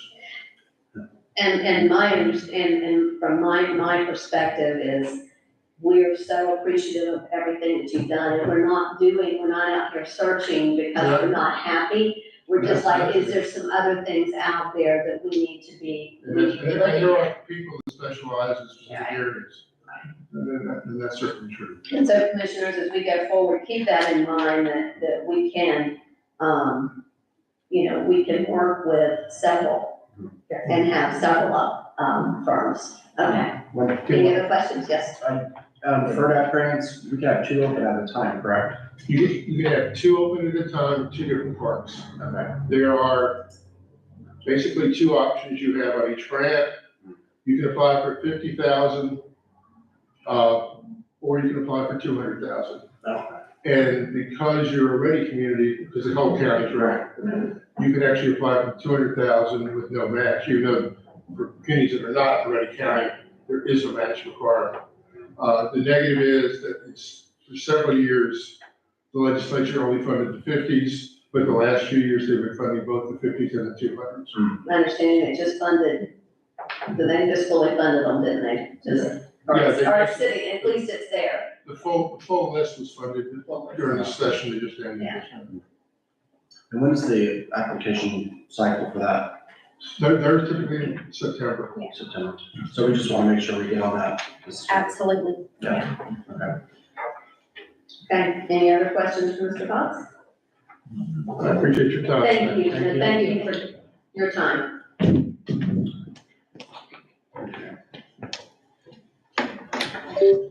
Anything else? Right. Oh, I do have one more question for Mr. Fox, sorry. Yes, ma'am. So, recently, the Florida Department of Agriculture had some, tree grants available. And, I used to serve on the tree board here, and so the commission approved it, and between us, the city manager and I put together this short little online grant, which was a small application, but still difficult. There were a lot of technical things about deliverables. We did not get that grant because there was a lot of interest. There's a very similar grant that the commission has given the okay for the city to apply for that ends in April. Is that something you could assist us with? Sure. Okay, because for non-grant people, it's like Chinese. Understand. But, obviously, we could use the funding, and so if you could help us, that would be great. Yeah, no, I think Charles would say that pretty much if he's called and requested something, I pretty much have been accommodated. Okay, wonderful. We appreciate that. Thank you. Thank you. Great presentation. Thank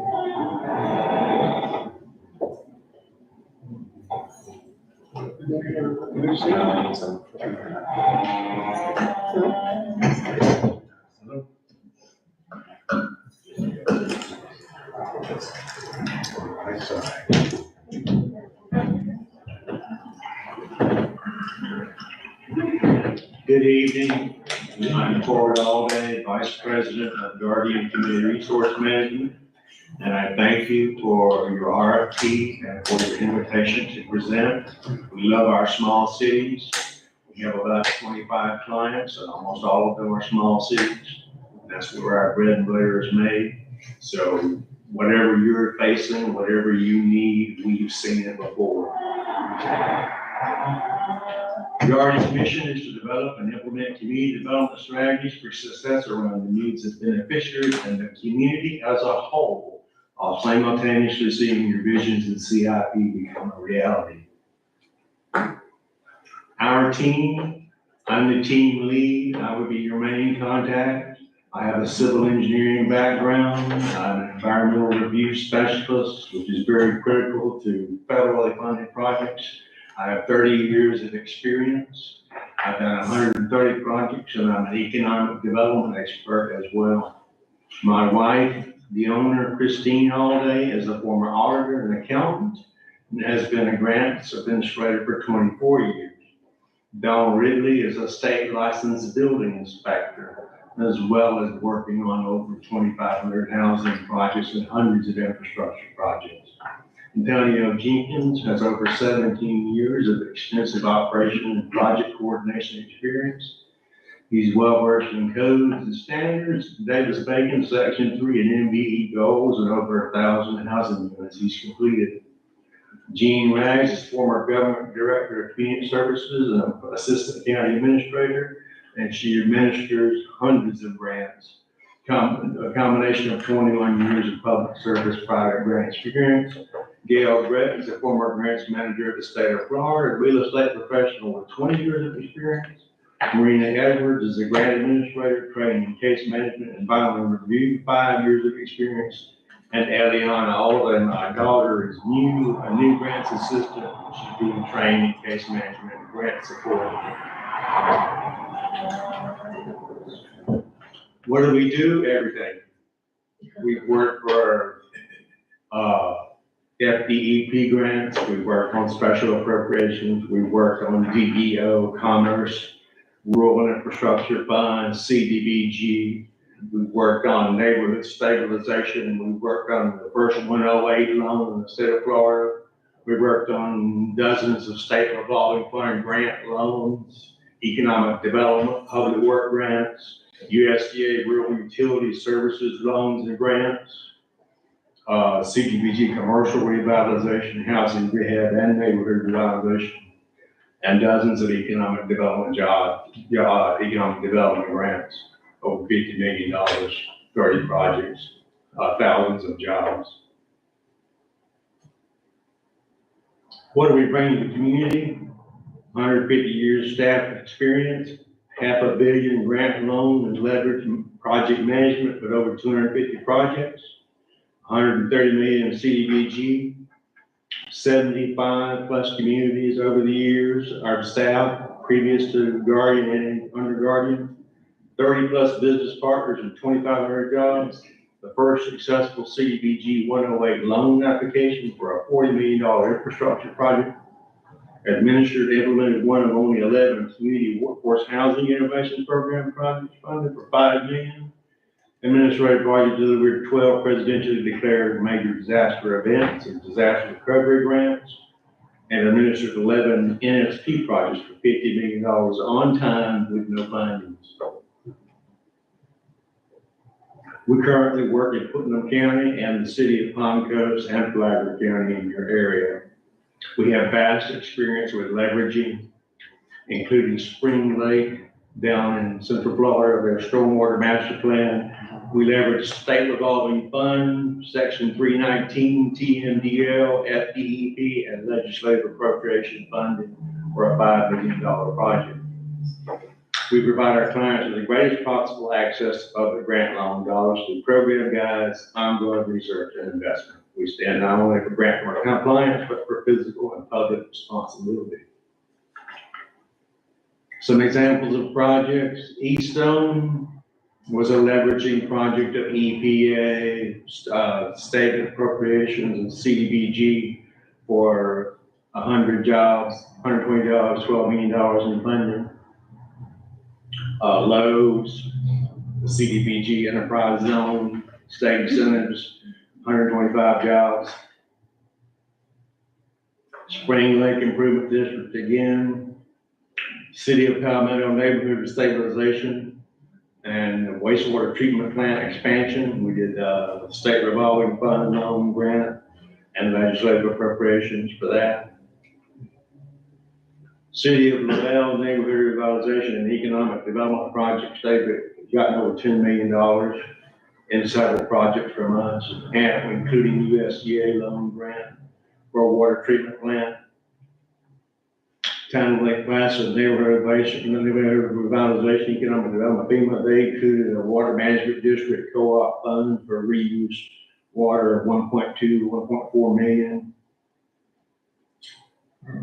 City of Avon Park Commercial Revitalization and Housing, they've received $1.5 million in the past year, 2 years. And we've done downtown redevelopment, parks, picnic pavilions, sidewalks, and housing. City of Palm Coast Neighborhood Stabilization was a buy foreclosure program, a redevelopment program of houses, and resale program of $2 million. Completed successfully on time with no findings. And the City of Riviera Beach Disaster Recovery Program was a housing program, a disaster recovery grant. Example, $1 million of funds were used to rehabilitate storm-affected homes.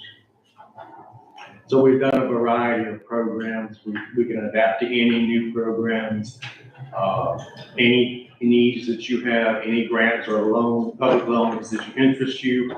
We have done them, or we can adapt to them.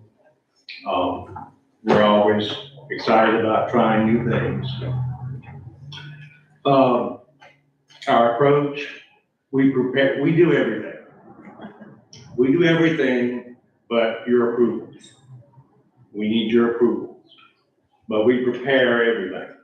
So if it's a request for funds, we prepare the request for funds, we prepare the financial tracking, we prepare the backup, we collect the backup from finance from the city, we put it all together for you, and we hand it to you, and then all you have to do is upload it into the online system. Your staff contact, whoever your designated staff contact is. Same thing with reports. We prepare the report completely. We gather data from the city and the engineers independently, so you don't have to do that. We put that together, and again, it comes to this staff designee to upload into their system. Okay? We prepare any resolutions. We prepare any presentation materials and public input materials and advertisements for public hearings. We provide sample forms and letters for anything like acquisitions. We prepare the application. We prepare supporting documentation. We prepare in attending site visits, address any changes needed in application materials, advise of the need for any policy changes, and we'll come to all the meetings where there are things that need to be adopted or amended or anything like that.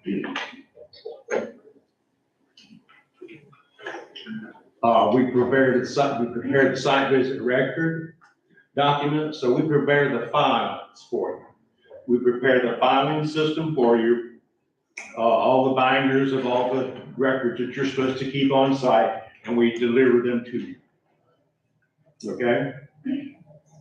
We document the CDBG project is in the city's budget. We document any funds necessary for completion of the project, respond to site visit requests and monitorings and audits. We answer any of those kind of questions. We review your policies.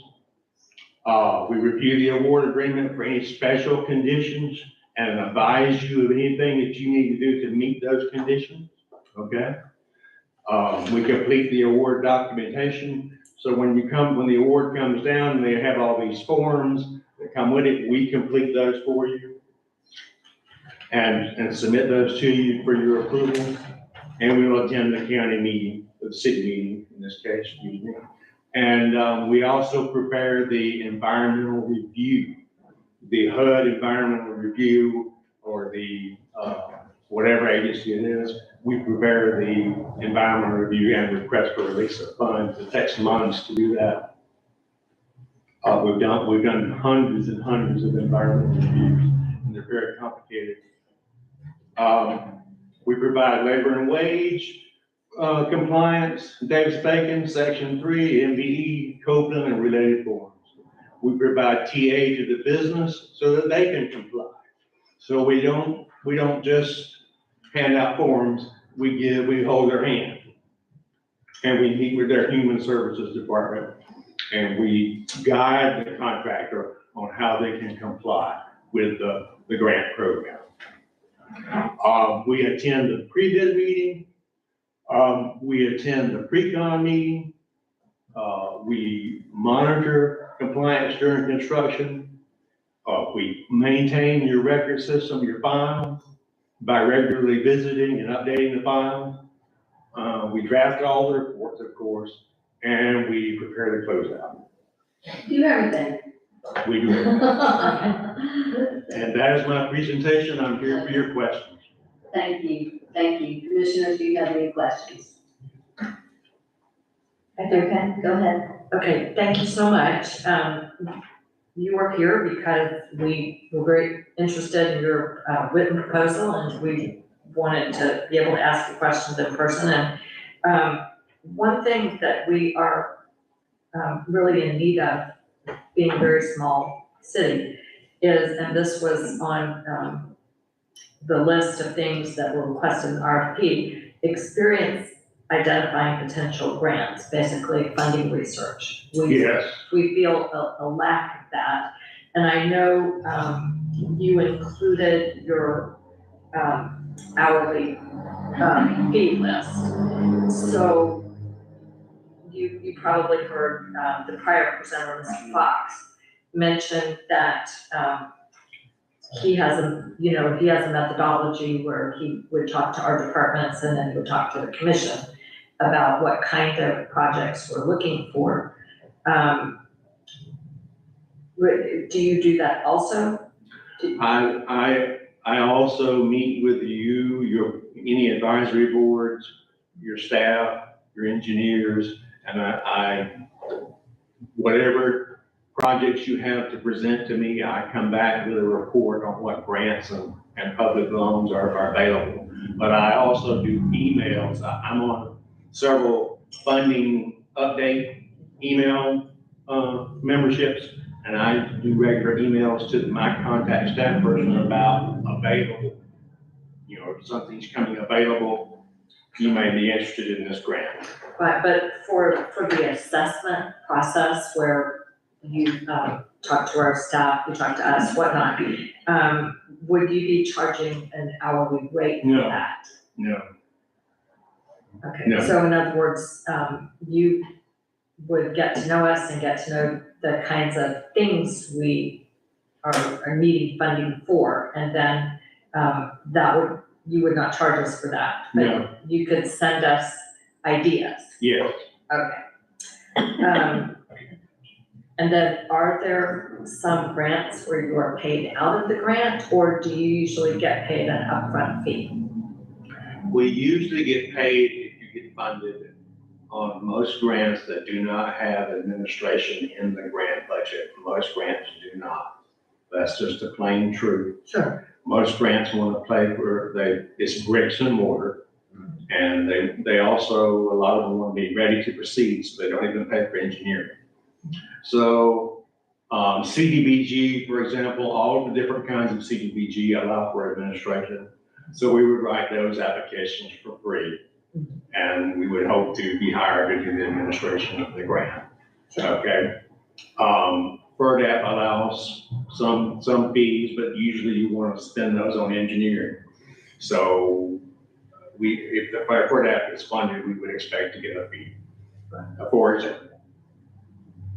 Okay, so that's fine, but you certainly wouldn't mind doing some get-to-know-you interviews and then send us information if your tickler system came up with something that you thought might be helpful to us. Yes. Okay, that's what I wanted to know, thank you. Yes. So as an example, if you send us a notification, hey, you can get audio visual upgrade for your commission room, there's a grant available, and we said, yes, we're interested, you would send us a proposal, like, it would be X cost to apply for this grant. Yeah. And then if that cost is there regardless of whether we actually win the grant or not, is that correct? We usually ask that you pay our expenses, not our grant writing fee, just our expenses. If it's not successful. Yeah, just our expenses. So you would know what it would cost you for them to apply for that? That was my question too, to make sure that we would get a proposal of cost, so there's no unknowns there. No, we like to work on a work order proposal basis. Okay. So we would have a base contract, and then for each program, you basically, we say, we want to do this program, then we write a work order proposal that says, you know, these will be our expenses for doing this application, and then this will be our fee if it gets funded. Okay. And it would be all in writing for you to vote on. Okay. LaBelle, I was in LaBelle last year, and they've done a beautiful job with their revitalization. The picture that you showed, is that the one of the restaurant there? Yeah. Okay, yeah, we ate there. And, I matter of fact, I took pictures and sent them to you with what they'd been doing there, and then they had it even out. They had it displayed on the sidewall, kind of their redevelopment plan. But they really did a really nice job of that revitalization. So when I saw that, I'm like, oh, there it is. Okay. Commissioner, any other questions? Okay, thank you. Thank you very much. And what we're talking about here today is, we greatly appreciate you coming forward and driving over from Dade City for us. And it's a good possibility that we might select multiples that we could have continuing services with. Okay. So, just so you know. We've done that before as well. Okay, as long as you're okay, you're good with that, because everybody has kind of an expertise. Thank you very much. Thank you, and have a great evening. Thank you. Drive safely. Please.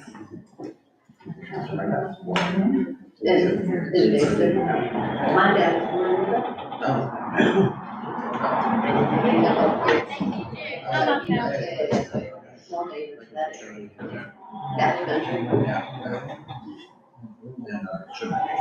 And sugar cane, lunch.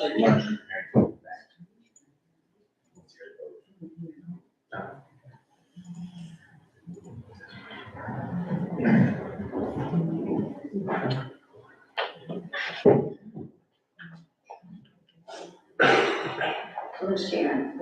I know, I'm trying to get it to reverse it, so when he comes on, It should show you, or it should show him when he gets on. Is he on? Yeah. I know it's me, but I'm trying to get it so it's. You need to hit You know, I'm not the, admit. hit the turn. I have to admit it. Part, that right there. The blue Big button. blue button in the middle. There you go. Now it's. John, are you there? Is the volume turned up? I might be muted as well. There it is. There we go. Are you muted? Good evening, everyone. Hang on a second. Hold on a second. Hold on a second, we gotta put the mic to you so that they can hear you. They can't hear you right now. And then Karen, what can you see? He can, You can see the blue over there. So you can probably turn your computer towards us if he wants to see us. the speakers are all right there. Yeah, you can turn No, them. I felt badly, he's just. Stand on the wall, yeah. Yeah. Well, like when you were there the last time. Yeah, you were just standing there. Push it forward some, so you can actually see us. Can you see the commission? No, push. I don't know.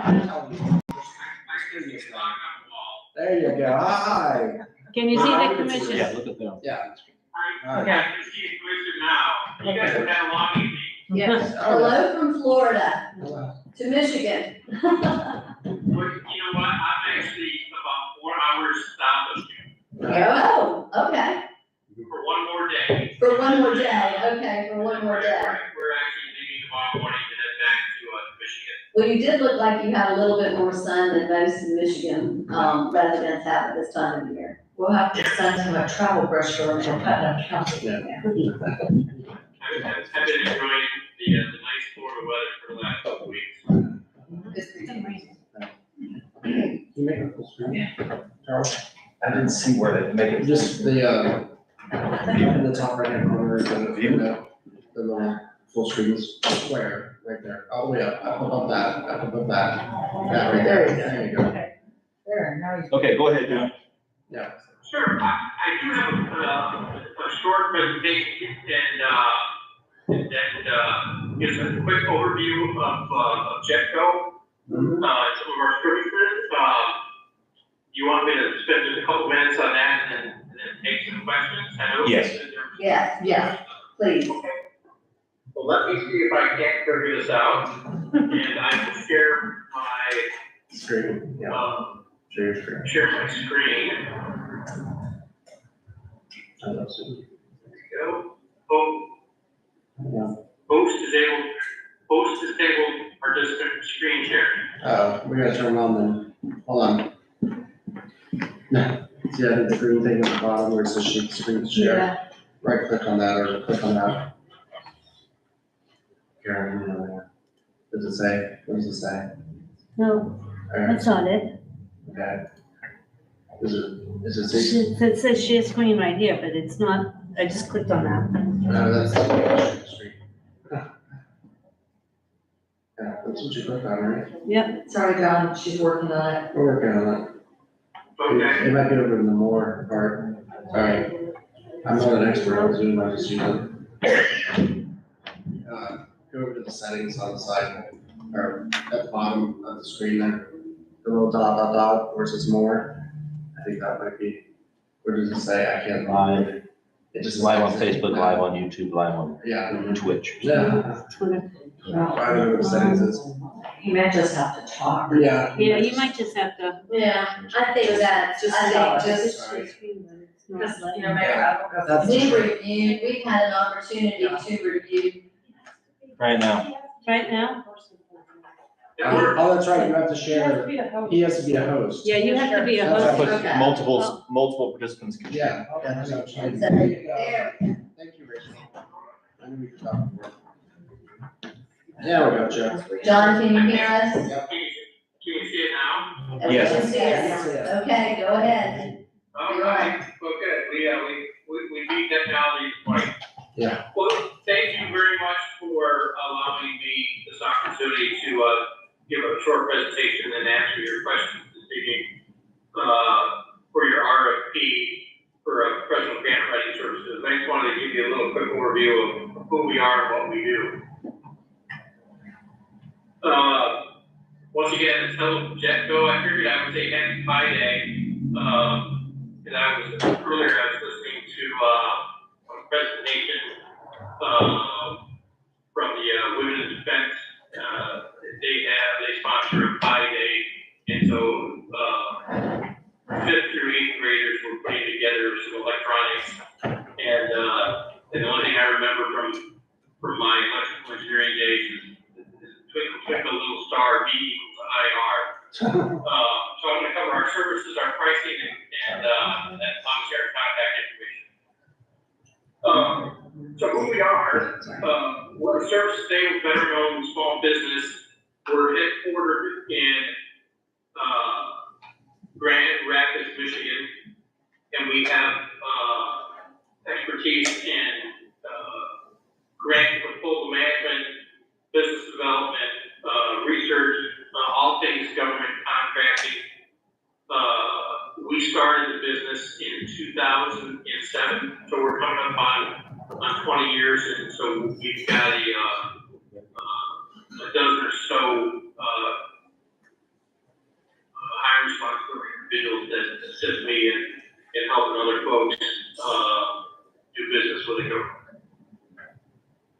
And so this is our team, myself, and I look a little different. It was warm down here in Florida, so I decided I needed to shave my beard. So I don't look anything like my picture, which makes my wife and my mother very happy. Randy Cartman is our director of client services. Our lead researcher is Jeff Hilliard, and our lead grant and technical writer is Brianna Hamstring. And then if you've seen or studied us, I do have to mention the Jet So we're a dog-friendly environment, and, on most days, you can find at least, a pooch or two that are in, at the office, so. Those three happen to be mine. So what we do, specifically for grant management is funding needs analysis. We do grant research, grant proposal development, and reporting. So we have the ability to use our Salesforce CRM system to generate reports for opportunities that are either in progress, have been submitted, or we can do some analytical studies and tell you about conversion rates, as well as opportunities, what agency, what level of government, whatever topic, depending on what information or what data attributes you're attempting to capture. A little bit about funding needs analysis. I won't read the slide here, but you can see that we start with gathering relevant data, and then we're defining outcomes and strategies and benefits at the bottom. Typically, we're not doing this in a bubble. We're working with our client or our agency to understand what their funding needs are. We spend a lot of money on research tools and people, and so we use a combination of keywords and codes. We're using grants.gov, Bloomberg.gov, GovSpend, Asset Now, and PSAC. Those are the four main ones that we use in our business.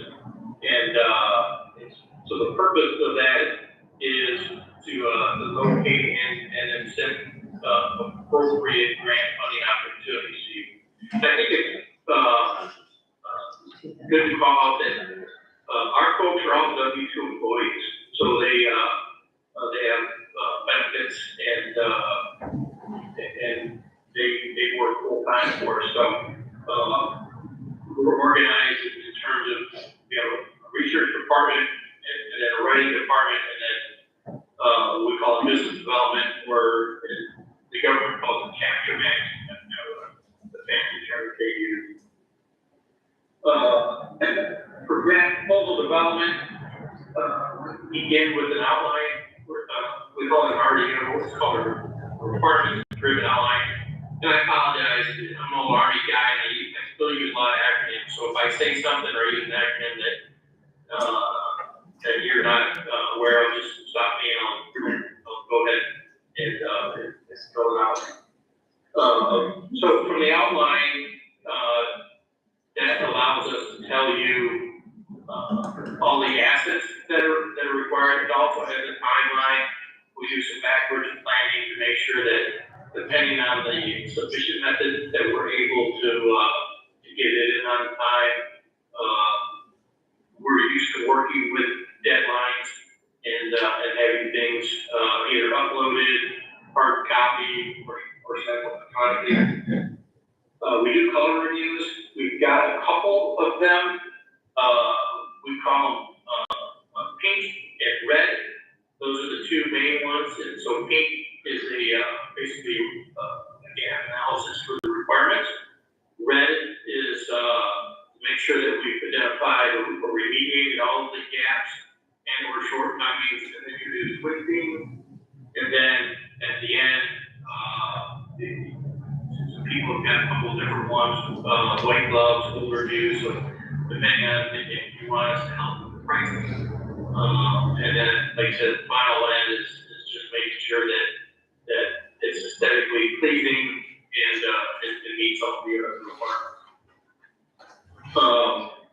I think a special note here is Jetco is, well, we are content creators. And so we look to our clients and our partners to be the subject matter experts. And so we're going to go ahead and create a lot of the content for and with you.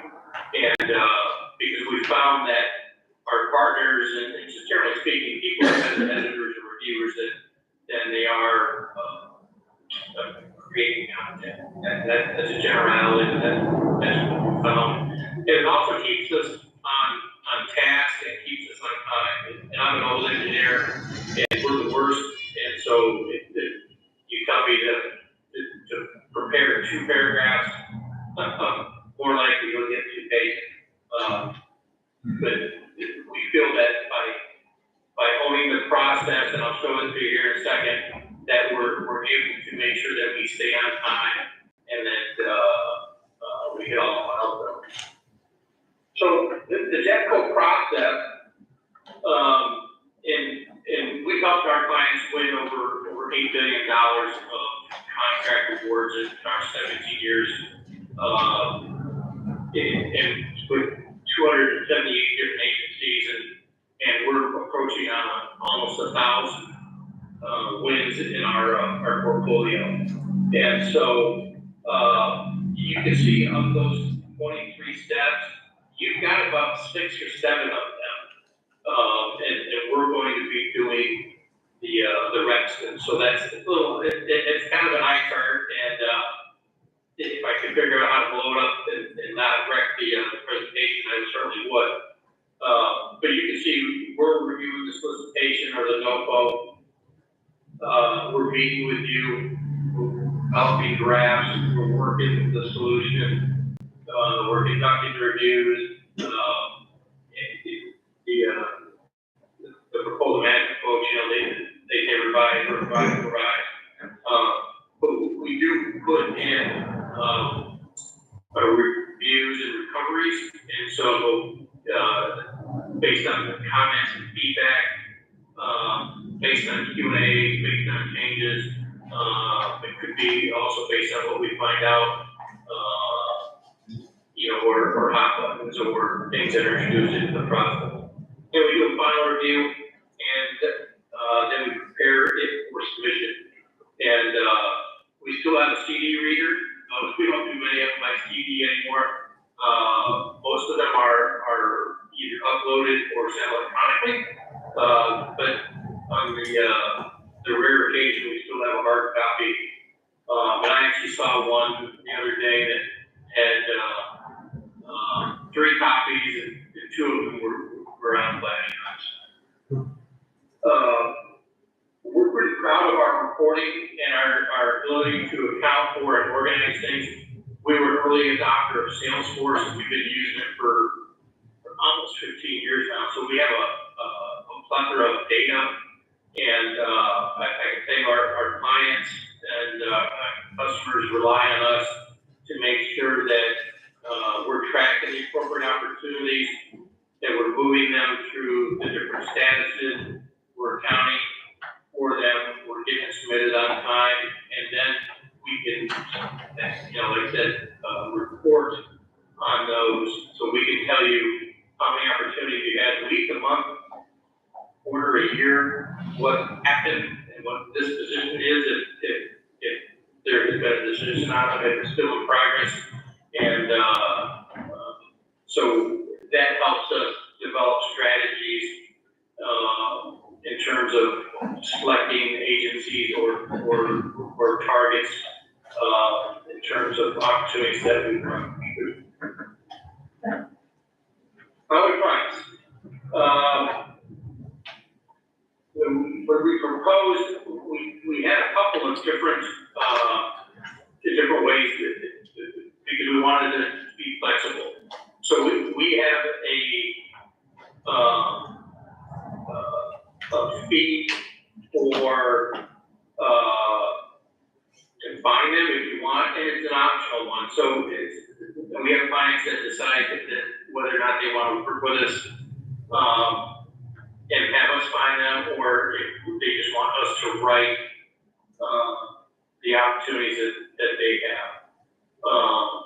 So we're able to do that on an ongoing, on a monthly basis. And so when we decide that we want to pursue a specific grant, we're gonna give you a firm fixed price,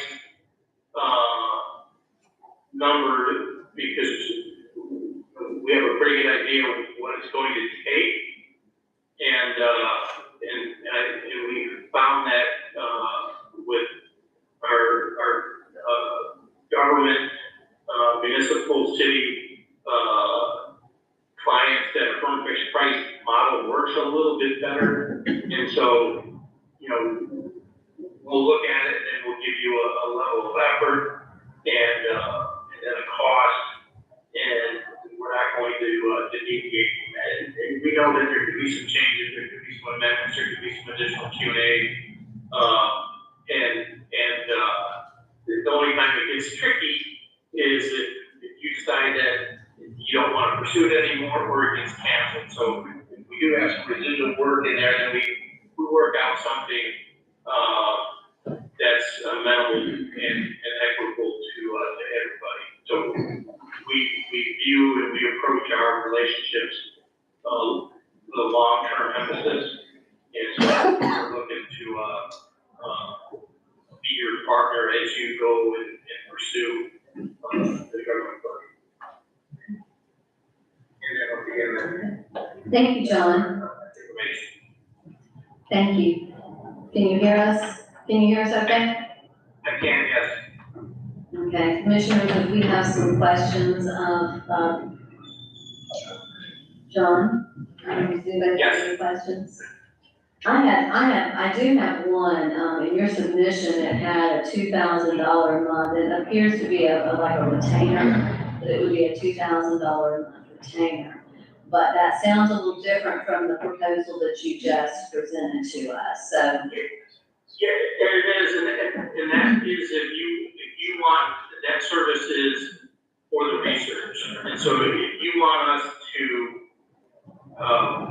basically utilize our tools and people to go out and find opportunities and present them to you on an ongoing basis, then that's what that fee is for. And so I just want to make sure that that's something that you can start, you can stop,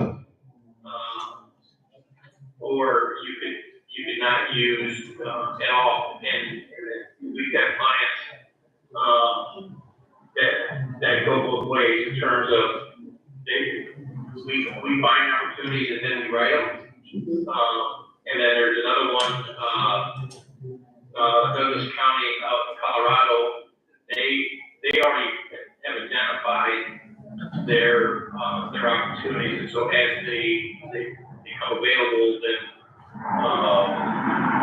they obviously we have a contract with them, and so we end up writing for them. So it's kind of an option, and then the opportunities are firm fixed price. You know, we can tell you that on average a grant is going to cost you probably $7,500 to write. And when I say that, that's medium complexity, that's multi-volume, and so that's why we like to look at the evaluation criteria and submission requirements, and then we can better give you a firm fixed price cost.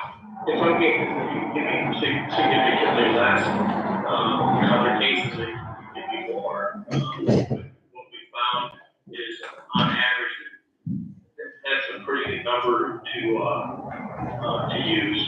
Okay, one of the things that we've been, in discussion is that, and I don't know if this is something that you would do, that you would identify, that we could identify areas that we know we're going to need some financial assistance through grants.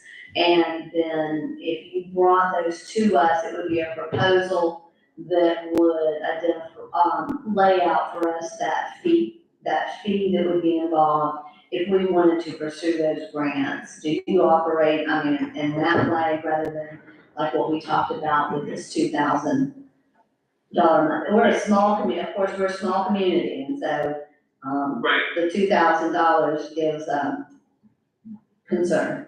Yeah, there's, so,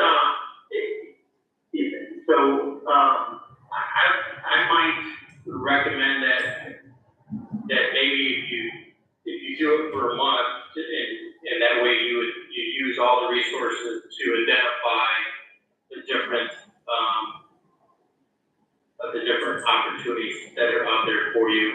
You know, some of it, some of our other clients are very specific.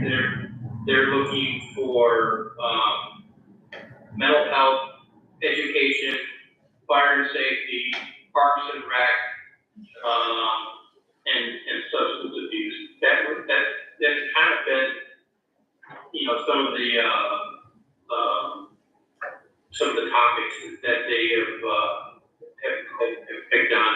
And so there is probably some overlap because the big pool, the big federal pool, you know, depending on how it trickles down, could, you know, the funding source could be very similar. And so if you were to identify the upcoming grants, then you could work on them. And so, you know, we really kind of need some of your input in terms of what topics, you know, from an investment and involvement and from that standpoint, what are the things that, you know, that you're looking to improve, and then we can help zero in So- and then identify those. It sounds to me, and please correct me if I'm wrong, that if you were part of our continuing, if we agreed to, enter into a continuing services agreement with you, that we would be looking at that $2,000 a month initially, to do identifiers. Is that correct, or is that incorrect? No, it's optional. That's, if you said, I want 1 month of research, then you would sign up for 1 month, or if you wanted 3 months, or if you didn't want any. It's kind of an option, because we know, what we found with other folks is, they have other sources of where the grants are coming in and where they identify them, and they just need us to basically write them. So what we try to do in our solution is we can write them, and then if you want this additional service, that's what it costs. And then we can certainly tailor the amount of research. So if you just wanted a little bit of research, then we can work with you on that monthly fee. Thank you. Commissioners, do we have any other questions? Commissioner DeVito? One short, quick question. Johnny, can you hear me? Again. Hi, this Commissioner DeVito, I have a short question, and hopefully you can give me a short answer, because we're running very short on our meeting time. That is, it seems like the universe of grants that you research and apply for are mainly government grants. Do you do research in federal grants? So you don't do research or write grants with like private entities or foundations? Sure. We have a couple of times, yes, but the preponderance of our responses have been for governmental agencies. I'm trying to think of one that we've done recently for either B2B, one that I know is B2B, but like for a nonprofit, nothing comes to mind. In most cases, because there's some sort of it's a taxpayer dollar, and it's a competitive process, and so the procurement requiremements are that you have to have an RFP or an RFQ or a solicitation. We haven't found where say a nonprofit or a private organization has put out that type of solicitation. Okay, thank you so much. Thank you. Commissioners, do we have any further questions of John? No. John, we thank you. You enjoy your remaining days, here in Florida. Take in all that sunshine. I will, I'm thank you. sure your neighbors ask you to bring it back to them, but keep a little bit here too. So, thank you for your time. Thank you for your time. Appreciate it. Thank you for your time and presentation. Thank you. Thank you. It's been a pleasure. Thank you. Okay, Commissioner, so what we have before us is we have heard from the top three that in our discussion in our workshop the other day. I hope you've been able to, ask the questions that you needed to ask. As we can tell from all three of these, that they're very technical in nature when it comes to grant writing. So we have options here. We can do a continuing services agreement with all three. We can do a continuing services with two. I'm ready to entertain a motion. I'm gonna make a motion to approve a continuing service contract with Fred Fox and Associates. I second that. Okay? So that would be, just a continuing services with just Fred Fox and not Guardian or Jetco, correct? Okay. Commissioners, do we have any further discussion on this? Yes, go ahead. So, we had discussed in the workshop, that Mr. Fox has done a great job for us. And he said that he would not mind us working with more than one grant agency. It doesn't hurt anything. We don't have to request a second, grant agency to actually prepare any grants for us, but my feeling is two heads are better than one. That it would not hurt to execute the RFP or continuing services contract with Guardian Community Resource Management also. They seem to do a good job. They seem to work on some economic development projects that might be helpful to us. So my hope was that we could enter into a continuing contract with both Guardian and Fred Fox because Fred Fox has always been our number one guy. I don't anticipate that would change. But it does not hurt, especially with some of the potential issues that we have coming up, to have, two great minds working on something and maybe two different sources of sets of hands. Okay.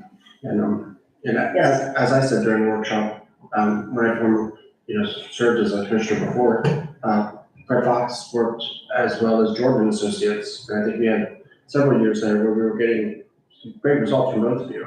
I think it's helpful to make sure that we look at all the pots that we can. And I think I like the idea of Guardian and Fred Fox. But we do appreciate everything you've done, Fred. You guys have done a great job, and I know you'll continue to, I hope. So that's my feeling. Is, like Commissioner DeVito said, two heads are better than one, always. Okay, so currently we have, a motion for Fred Fox only and a second. So I'm gonna say, let's go ahead, and Karen, if you would take, roll call on that motion. Okay. Commissioner Burton? Aye. Commissioner Banks? Aye. Commissioner Ward? No. Commissioner DeVito? Nay. Mayor Myers? Nay. So that motion did fail. Yes. I'd like to make a motion that we execute continuing services contracts with Fred Fox Enterprises and Guardian Community Resource Management. So I'll second that. We have a motion and a second. Commissioners, do we have any discussion on this? If not, Karen, I'm gonna ask you to do a roll call, please. Commissioner DeVito? Aye. Commissioner Ward? Aye. Commissioner Banks? No. Commissioner Burton? No. Mayor Myers? Aye. Oh, great. Thank you, and Thank you so much. And please know, and I know we've reiterated this over and over and over again, this just adds, there's some things that they might bring that doesn't even mean that we will be using the other one, it just gives that other option. We appreciate the opportunity with y'all, continuing working with you. We've enjoyed it for, like I said, since I was a young man, that's a long time. And you've done an outstanding job, you have done an outstanding job for the city, and we greatly appreciate it. And I said, Charles, if you want to set up any kind of workshop to talk about different types of projects to look at for us and then for Guardian as well, we'll be glad to coordinate that with you. Absolutely. We're gonna start working on our CIP, which is much expanded from the current one, so it'll be a great opportunity. Thank you. Yeah, we welcome you back, thank you. Thank you for being here. The whole presentation, thank you. And I did reach out to Betsy about that, and Betsy said she didn't do that, she did it for the city, for Plaga. She did give me someone else's name, I reached out to him. I guess so. And I reached out to him, but he's not yet returned my phone call, so. Okay. With Mayor, that, the next item. yes, Mayor, next item, I received a phone call from Maya's Munchies All Natural Animal Treats, and they're gonna do an event at Haley's Landing with Pet Pretty Paws grooming. And part of that event, they're gonna construct a dog obstacle course. And they asked if they could donate it to the city to go in our dog park. So I told them, be up to the commission whether or not to accept the donation. And my recommendation is to accept it contingent on the aesthetics and it fits in there and so forth. I know they've been sitting here, would you like to come forward and Mia, if you'd like to come forward and make, just. And I apologize, I go Mia, Maya, is it? Lizanne. It's what? Lizanne Silva, 725 Rocket Lane, Crescent City. Thank you. Pretty Paws Grooming by Summer Herd, 179 Georgetown, Denver Road. Okay. You wanna tell us a little bit about what you're proposing? We are planning an adoption bid at, Mel's River Pub in Freeland. And, what we put together, we're taking donations up and we're building basically a agility course. To give something fun for the dogs to do, because we see them all walking around, and it'd just be amazing to see them out there just running around and having fun. And all we would like, if possible, is maybe to have a permit donated to, for us to have the course out there. Okay, I have a question now. We have here at Haley's Landing. That's what's my understanding. Okay, so it's at Mel's. Yes, it got switched to Mills River Pub. Unfortunately, there was a conflict over at Howie's Landing, lack of space. And Howie's Landing was kind of to relinquish us from having an event there, and Mills River Pub. And so just one other question for you, you kind of mentioned that you want to leave it where? That once do you want to give it to the city to put where the city's dog park is for sale, or? Correct.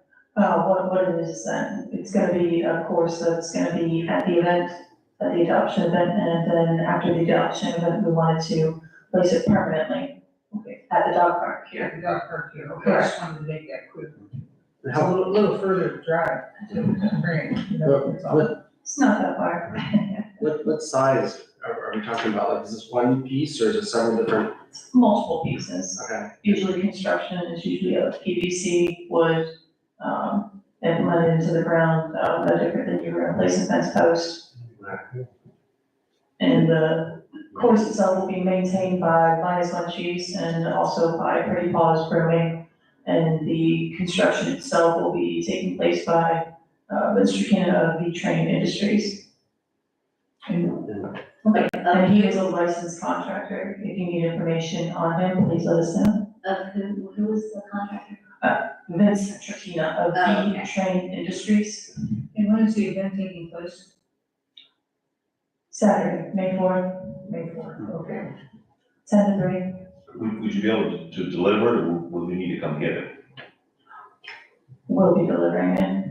Okay. And you know the size of Fletcher Park, where the dog park is? I mean, is it going to take up, is it gonna be able to fit in there? Absolutely, it'll go in there. It's one of those courses where there's like a rail to jump over, and then there's a hoop to go through, and then there's a tunnel, and like the Correct. competitive agility courses. Correct, it's gonna be made of dirt, all material, PVC piping again, tires, things that are, lasting and are not gonna be falling apart or susceptible to, insects, infestation, termites and rot mold. Okay. Any other questions? Commissioner Dreehouse? You said in May 4th? Correct, May 4th, Saturday, 10 to 3. And you're doing an adoption at the same time? Correct, I don't know if, you guys heard about the, massive intake, yes. So, it'll be, Putnam County Animal Shelter will be the main provider for the adoptions that day. And we're hoping to be able to get a lot of those animals adopted out that So day. you're working with the, animal? Kathy, yes. Okay, Kathy. Great. Okay, Commissioners? Yeah, I'll make a motion Okay. to accept the donation with the understanding the course must be suitable for the park and can be disposed of once it has reached the end of its useful life. You know, in other words, like you said, nothing's gonna eat it, such as insects or anything, but, you know, at some point or another, it's going to come to an end. When it gets beyond maintenance. So. Yeah, I second Okay, so we have a motion and a second. Commissioners, do we have any further discussion? Well, I just have a question about this. So it's contingent, if I understand the motion right, that it will fit? Is that what Commissioner Burton said? Yeah, if it's suitable. Right, that it's suitable, that's good. I mean, should we do, a community poll? I don't have a dog. I heard that obstacle courses are very popular with dogs, and dog owners. But maybe we should do, you know, just a brief community poll. We could send out an alert or something, just to make sure that this is something that people who go to the dog park will want to have delivered there. We have time.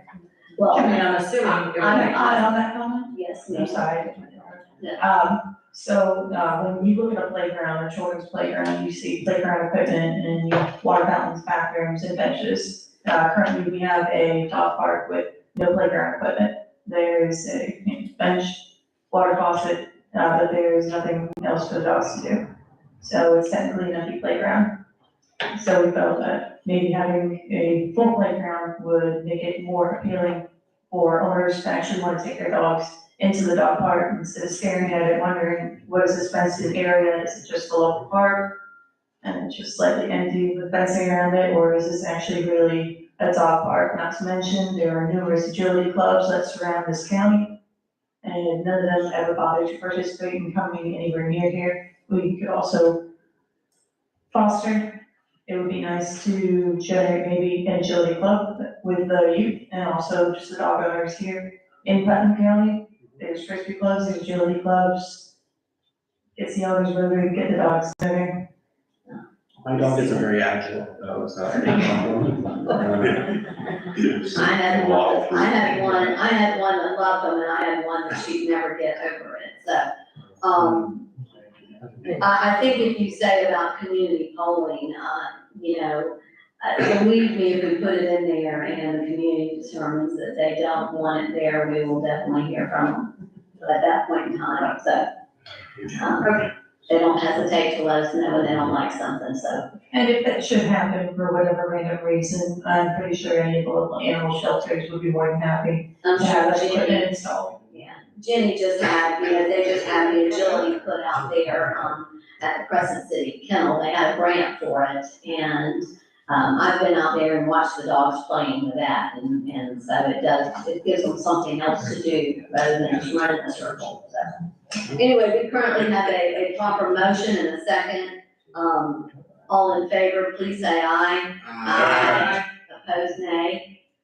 Okay, thank you so much for thinking of our park and taking that on, that community spirit, we appreciate that. It's no problem, also did that include that you guys would be donating the permit that we would need to put the course there, do we need a permit still? That's up to city manager. They'll work it out. No, Yeah. No permit is needed? for the course? Yes. No. Since I'm, okay. Just leave it. Yeah. And if so, just talk. You have the sweet potato trees, right? Yes, sir. Yeah, I don't look. They are like crackers. Yeah. Right, and Mayor, I'm sorry, I couldn't hear what Charles said or what, She's Lizette said. asking about the permit. They need a permit. Oh, No. permit, Oh, okay, got it. Yeah, to get a permit, so. That's really tight. Thank you. Thank you. Yes, thank you. Thank you for all you're doing. Yeah, thank you so much. Thank you so much for letting us be here tonight, and thank you for waiving any possibility of permit. We appreciate that. Good luck with it, and thank you for helping out with that, with the adoption. Good idea. Okay, let's move on to the approval, to apply for a community garden grant. Mayor, this item, it originated in the tree garden board. We want to make application for a grant from, I believe it's a private trust, to fund the installation of a butterfly garden. And we looked at, Lake Stella Park, it's a location, there's an example of it in there, butterfly shaped garden.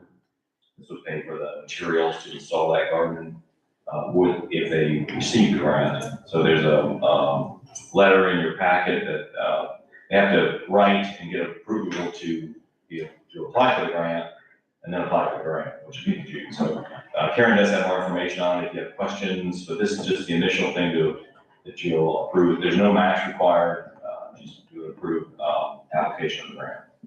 For the grant. No, we ain't go along there. Thank you, I appreciate it. This grant, it came across the Tree and Garden Board, they've been talking about it for a couple of months now, I wish Elizabeth stayed, she's part of the Tree and Garden Board. And it just keeps getting pushed off and pushed off. Well, I finally got on the computer and I finally, researched a flower garden grants, and that's what I put in the computer, flower garden grants, and this grant came up, and I read into it, and it's a $25,000 grant, usually they only allow $20,000, it's to start up the flower garden, and Cynthia Wheeler had designed a garden for just the butterflies, and in the garden, you'll see it all in the paper, it actually comes in with, the walkway that's already there. And she put it so you guys can see it all on the thing, I don't have a clicker so they can see it, but it looks like that, and it's very nice. It's a butterfly, so, and we know, we were out there measuring it, and it's 25 feet one way and 22 the other way. So it does fit, and we are not even near the water, and we're not near any trees, and it would be the perfect spot. If you go out there, I think you might be able to still see it outlined, because we sprayed the outline, so we can make sure that it all fit perfectly. We are gonna offer, the businesses or the citizens in the area, where the benches are, if they wanna purchase the benches for a donation and get, Scott King to do the plaques on the benches. Everything is coming in from, it'll all be local. We got some, estimate from Ace for, dirt, cause, fertilizer, cause you're gonna have to mix it up with stuff that's already there. And so we're really working with the locals to make sure that this will work. Commissioner Lori and I sat on the computer, Trying to make it, trying to make it happen, and we actually did make it work, and it really looked nice, and I wish, I wish I would've had some extras of these, but to place it right where we want it, it was really nice. So if you have any questions, I can answer them for you. Okay, Commissioner, do you have any questions? I do. So I'm not clear on exactly where this is. You said it's the perfect spot. It's Lake Stella, and it's, I heard that part, but like where? Where on the. okay, so, Yeah, it's north. it's the scenic outlet. It's at the scenic outlet. It's north of the scenic outlet. Where the trail currently is, where the, is where the sidewalk will go through the middle of it. and it's just about 200 feet north of the scenic outlook. Yeah. Where you can go up to. So you can So actually still it's a- see the bird birds Yeah. and where the bird watching station is, Okay, you we're- can actually see everything. Right, where there's Just green grass, it's just St. Augustine grass right now. Right now, there's a picnic table there, and I believe a garbage can. Okay, so Way up. so my other question is, so this would look like the picture in the packet? Yes, ma'am. So is that white stuff concrete? Yes, ma'am. Okay, so how did the tree and garden board decide where this should go, or was it you and Cynthia? Cynthia and I went out and measured it, and the tree and garden board basically, left it up to Cynthia to figure it out. We were coming, they have not approved it yet. We're coming to you to ask for approval for the grant if the tree and garden does decide that they do approve it. It has not been approved by the tree and garden board yet. It will go in front of them this month. But, as far as the emails I've been getting, because I had to send them this with a packet so that, to tell them that this was gonna be addressed tonight. But we can't, the only thing we're asking you to approve is, the place of it and the actual going for the Make that grant. application. Karen, is that circle gravel or concrete? We were deciding on whichever one was gonna be cheaper, if it would be gravel, but we were thinking concrete, so it would be, accessible, handicapped accessible, and it'll be ADA compliant to everything. Okay, so my concern about this is, I have no problem with us applying or writing a letter expressing an interest in butterfly grant, because it's Rotary brought the resolution, the proclamation, we're supposed to be a monarch butterfly city. My concern is that you're talking about putting this in Lake Stella Park, which is zoned, it's supposed to be conservation area. That area between the road and the lake is a downslope.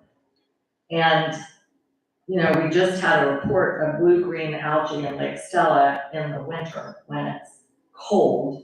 So I'm a little bit concerned about putting pavement in the downslope watershed. And you mentioned fertilizer.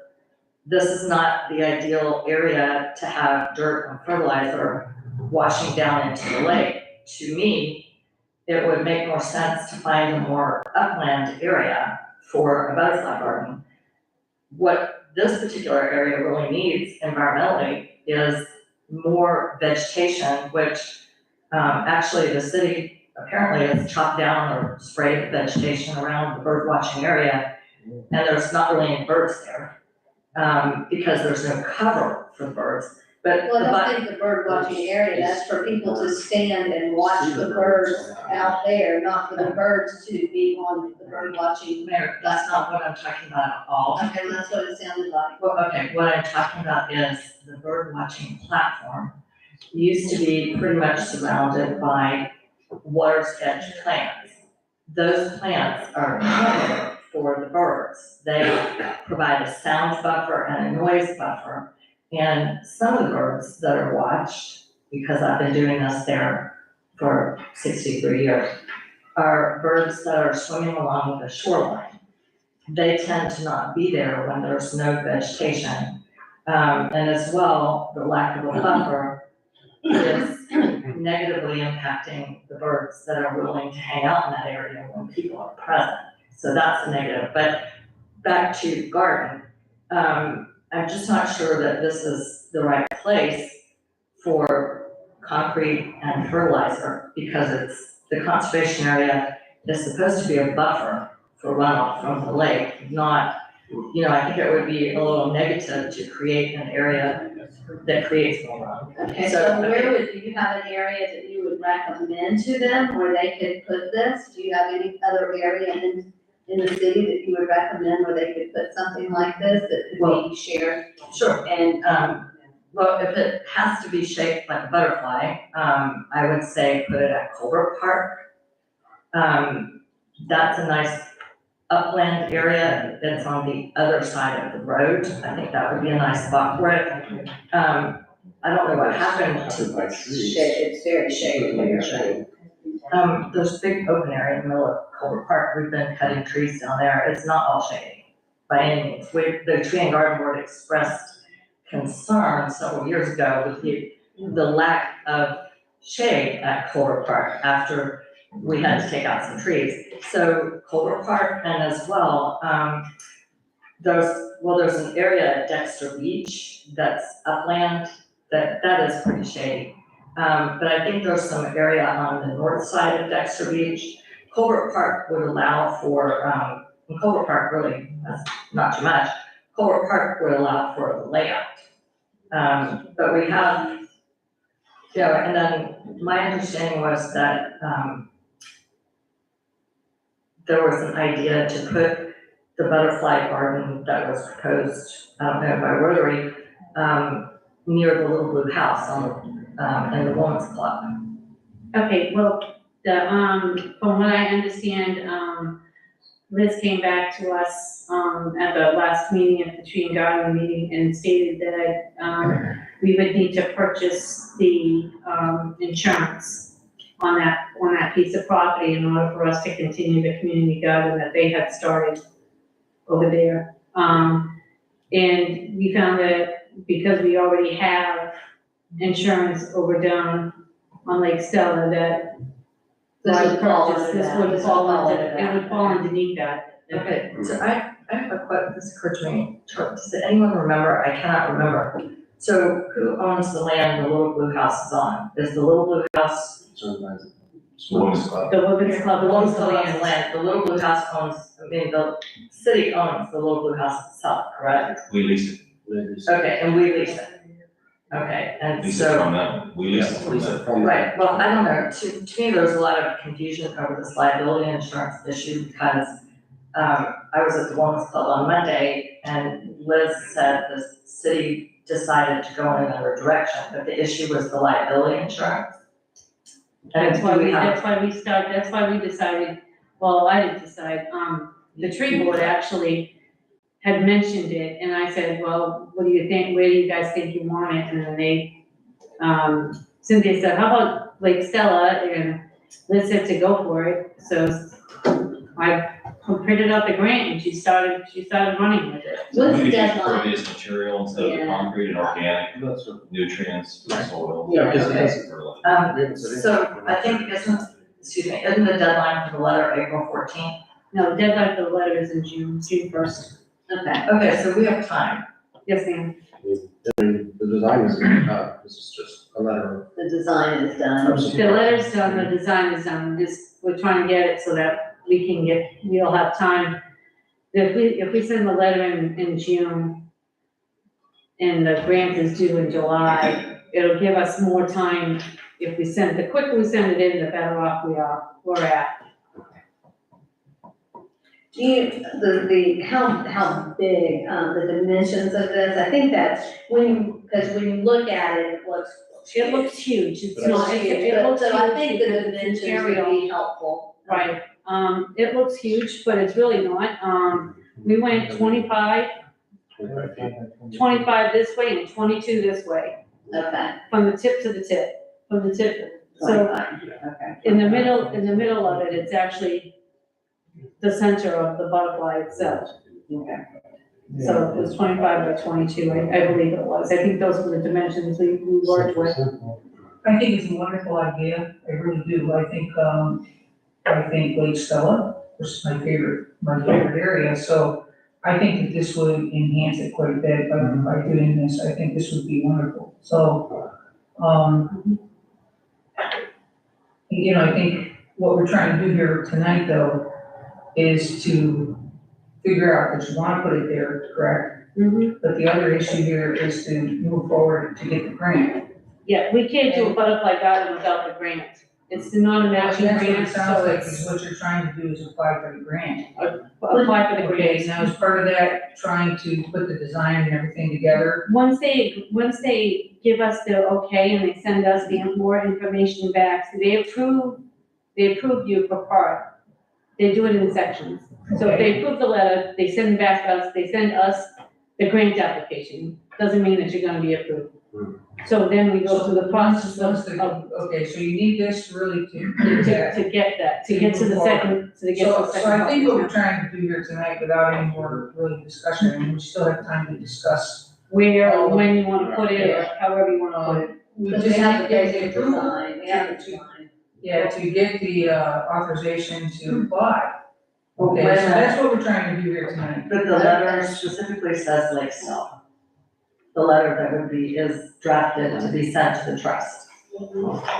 And do you have to designate, I guess you have to designate a A location. regulation, yeah, I don't have a problem with stuff being used. that's one of the things.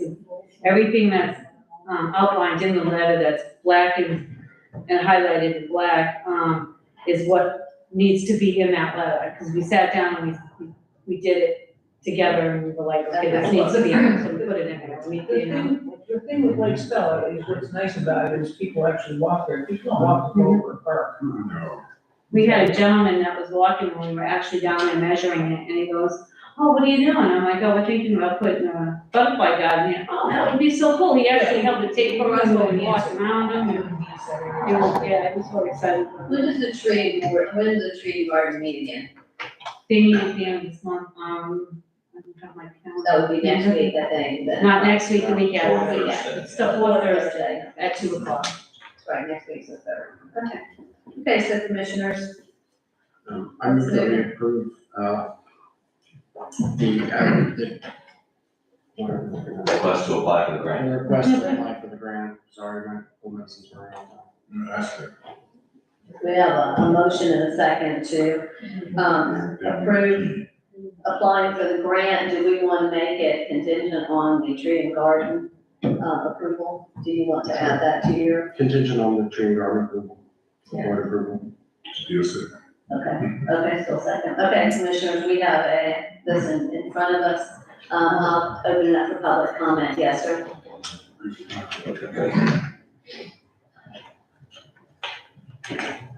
Anna Dodge, 218 South Main Street. Excuse me. I don't mean to complicate your vote, but I just wanted to share with you some information. The St. John's Regional Audubon Society, which now includes our Fair City, is also interested in assisting with the garden as well. So in the planning of this, please let me know, and because I'm the vice president. Okay. And we would like to help. Great. Okay? Thank you. Thanks, Dan. Okay, any other public comment at this time? Seeing nobody come forward, I'm gonna close public comment. Commissioners, you currently have, a proper motion for approval in front of you, contingent on tree and garden approval. And we have a proper second, so all in favor, please say aye. Aye. Opposed, nay? Nay. Okay, so moved. Mayor, the next item is we're bringing back Article 2. At the workshop, you had added quite a bit of language concerning the other boards, we added into the article. So we brought that back to you for your approval. And then it's not final approval, it's just to go ahead to approve it to include in the full London Oak code update that you'll receive probably next month. Okay. So you'll still have one more chance to amend this article if something I'm sure. So we need a motion, you need a motion to approve this, is that correct? Or- Yes. Okay, well, I'll make the motion to approve the language of the draft of Article 2 of the proposed land development code with any final changes. I second that. Okay, we have a motion and a second. Commissioners, do we have any comments? I have a question. Joe, I'm sorry, was there a comment? No, go ahead. It's rude.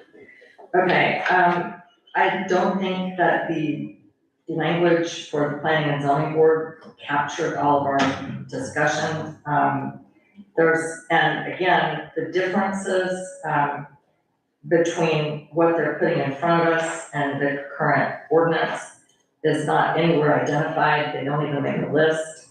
I think this is very unfair to the public who tries to read this agenda packet.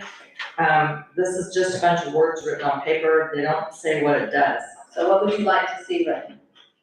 Well, I think they should do what everybody else does who proposes ordinances and gives a summary. If they can't do, line by line changes with a strike all, they can at least make a list of what the new parts are and what they do and how it differs from what you already have in your ordinance. This is the only draft ordinance I've ever seen. This is not a draft. This is not an ordinance, not a draft ordinance either. This is land development code, land development code's an ordinance. Yeah, So, and we're being asked. Passed already, that are in place. Okay, I'm sorry, this isn't gonna be an ordinance, we're approving a draft ordinance. We will approve an ordinance to accept it all. I believe we're approving language to go into the final ordinance, is that correct? Did you hear me? We're approving Yes. language to go into the Right. final ordinance. And And- the question is, when that final ordinance, do we have the ability to change this language if need be? Yes. So we are in the final, when we get the final On first reading, first reading, we can change. make even more changes. Okay, well, whatever, I don't like, the way they do this is not appropriate, it's not appropriate for us, it's not appropriate for the public. It's not the first time I've said this. I don't think When you say it's not appropriate for the public, I need to know, what do you mean? Because you throw this out there and I wanna know, what do you mean it's not appropriate for the public? Okay, if the public wants to know what the changes are that are being proposed in the new land development code, they would have to sit down with our land development code and go through it line by line. That's not right. So our land development And code, open hearing, they did our hearing, They're open to the our public. workshops. and we had the workshops, Two different stages. and honestly, our land development code, we really kind of started over from the beginning. I mean, because it is so antiquated, or old, that we've had to start over. And so this is all brand new language. No, And so, it is obvious that we have a difference of opinion. I don't think this is the way to do it. I don't think the public has any idea of really what we're doing. I know they can come and sit through hours of workshops. All I wanted to say really when you is, make it sound as if your fellow board members are trying to keep something from the public, and we're not. And I think when it comes in final draft, if anybody has some concerns about it, then they would have that opportunity. Bobby, I do want to say that I think with all boards, the language in here, or Charles, that it talks about, this is really what this is really about. The is attendance language should be The the same. attendance language is what we're dealing with. For the public, it's the attendance language is what we're dealing with, because we really don't have an attendance opportunity here. But I think they should mirror, all of them should mirror one another. Yeah. There is differences in here and how one is that you miss, I think, 2 out of 3 successive meetings without cause. Another one is you miss 3 within a year. So that would be my recommendation, is that we change, that gets changed. So whether or not we need to approve this, I'm not really sure we need to approve this, but you're saying that We wanted you to see it. Okay. We added all the other boards in, we added the brand new language about the magistrate and the code board, the tree board. Originally it was just commission of planning and zoning. We added that to it. Again, we want you to look at this as, this is a new document. Is this sufficient? Does it have the attendance requirements you want and the powers and so forth? If you want to go back and look at what was before, the order is a little bit different. That's why we've been talking about this for months. We can't do a comparison line by line because we had to move things around. It wouldn't line up, it'd be very confusing. I will tell you from experience, I did that with our animal ordinance in trying to help out. Just. And it was too much. And there were words that came out of my office because, I mean, it's just, it was almost impossible. And then when you did get it, it was complained about, that it was difficult to read, but it did do that. So I understand why they're doing this the way they are, and this is a brand new document. I'm not sure that we need to approve it, other than saying, these are the changes we'd like to see, and it goes into the final document. So when we bring this back to you for final approval, we have some change, we'll tweak tweak the language on the attendance requirements so that they're the same. That would be, that's my consecutive- recommendation, that's my consecutive recommendation. Absences. But that's, you know, And our original, LDCs that we've been operating under was first adopted in 2005. Yeah. And if you look at all the ordinances, every year we tweak little bits here, little bits there, and we change one word in this, and it's just like a Frankenstein. And Yeah. really, there's a lot of stuff that just is not even covered. That's the reason we started this process a year ago. And I just, we're at the very end of it. and We're ready also, to finish it.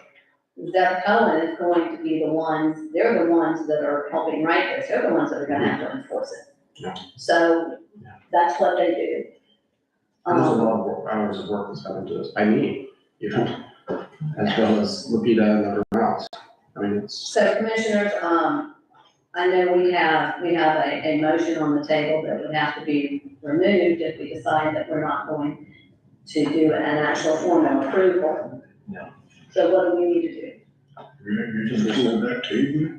You want to just withdraw the motion, and, if the consensus is just to move it forward, Yeah, we'll bring in the final draft. Yeah. it's There's just no a draft. other Is objections. everyone in favor of that? Okay, Commissioner Burton, will you withdraw your motion, please? My motion is Oh, to do that. I thought it was to approve the, To approve this. And we're saying that we don't have to do a Language in formal, the draft of Article 2. yeah, we're saying we're not gonna vote on it tonight, we're just gonna Just, bring it forward. Fine, I. What, you gonna bring it back again, or what? no, in the final. No, I it's don't care what you do. Commissioner Burton, what we're saying is that we will bring it back Well, fine, this, whatever. in the final. With full word. Don't. I know what I wanna do, you do what you wanna do. Okay, well, if you don't wanna withdraw your Well, I'll motion, you have that withdraw. option. I'm sorry, I'll withdraw. Well, who seconded it? I wouldn't. You did, so you have to withdraw your second. Well, This getting me strong. Yeah, okay. this just keeps coming back and coming back and coming back, it's like a bad penny, basically. The next item on the agenda is the RFQ for continuing architectural services with historic preservation, specialization. We got one response from a very qualified firm. Their submittal is in your packet, and, I met them at a Florida Main Street, annual conference. And, I recommend approval of the continuing services. This isn't a cost that'll then come back to us with proposals. The first would be for the Masonic Lodge, for the redevelopment of that property. And they'll have a cost that you will review, if you want to go forward with them, those plans. I did send out to you the draft continuing services agreement. It's very broad, similar to what we've had in the past with other planning and with, other services. And then tonight, they brought they sent their, cost sheet, which is attachment A, I think. But those are hourly costs. What you'll get is a proposal for total cost to draw the plans for the lodge. Hopefully we'll have that for you on next month's agenda. and they do the whole like structural analysis and architectural plan, or? We'll ask them, for the school properties, for the school buildings to do Yeah, I'm talking that. about- First, they'll give us a cost. It's not, For new moon. For New Moon, yes, yeah. We'll do the whole thing. And prior to doing that, though, they will always give us that proposed cost, so You'll- we'll know how much we're Correct. looking You'll at. have to vote on each project. Bring them on board as This far as getting the contract. Continuing, yes, service agreement, okay, so commissioners, I'll entertain a motion, please. I move to approve, REG Architects Inc., for a continuing services contract for architectural services. I'll second that. Okay, we have a motion and a second. Commissioner, do we have any further comments? Any additional? Commissioner Burton? Yeah, I just have one, there's nobody here really to answer the questions, I guess. But I think, one question I had was, I did finally get a price or an hourly rate, for how much these things would cost, or what the cost would be. But I wanted to know. Speak into your mic, Commissioner. I wanted to know what bucket of money do we pay for the service? And the other thing is, are they actively involved, in helping us get grants for these projects? I mean, where are we gonna get all this money to pay for their going out and Well, the Masonic Lodge is in the Better Place budget for those plans. The school analysis, we'll have to figure out where, once we get a cost, we'll have a recommendation for you where we would take those funds. But do we have a cost for the new? Not yet, we have to approve them to work with them, and they'll bring us a proposal. Okay, and you don't have to go with that proposal we don't want? Correct. Thank you. Okay, that's all. And this goes, I think, generally like with what, the grant writers were even saying is that, you know, when we apply for a lot of these grants, they want that engineering already done, they want it to be shovel ready and something, ready to do something with. Yes. So this, I guess, would bring us to that point. Correct, we didn't have a set of plans, we could go for a grant for part of the work, for all of the work. We know how to eat the elephant, as they say, we know the steps needed to bring that building back up to life. Mayor, yes, if I may. So we discussed this was the proposal. Didn't we allocate ARPA funds for this? Or was it? No, it's ARPA. I thought it was ARPA funds. That's correct, it's Okay. our fund, not Better Place. Right, so we allocated ARPA funds to pay for the cost of the architect services, so that we could then seek, right, well, seek grants or seek local donations, I think, even we discussed. So my concern is, do you think we would be able, from this firm, to get the work done? The State Historic Preservation Grant application period is usually between June and September of this year. I don't know, I can find out from them, part of their proposal will give us a timeline Yeah. to complete the work. Okay, so I'm hoping, because we've been waiting on that for a long time, and it's our, so, okay, thank you. Okay, any public comment?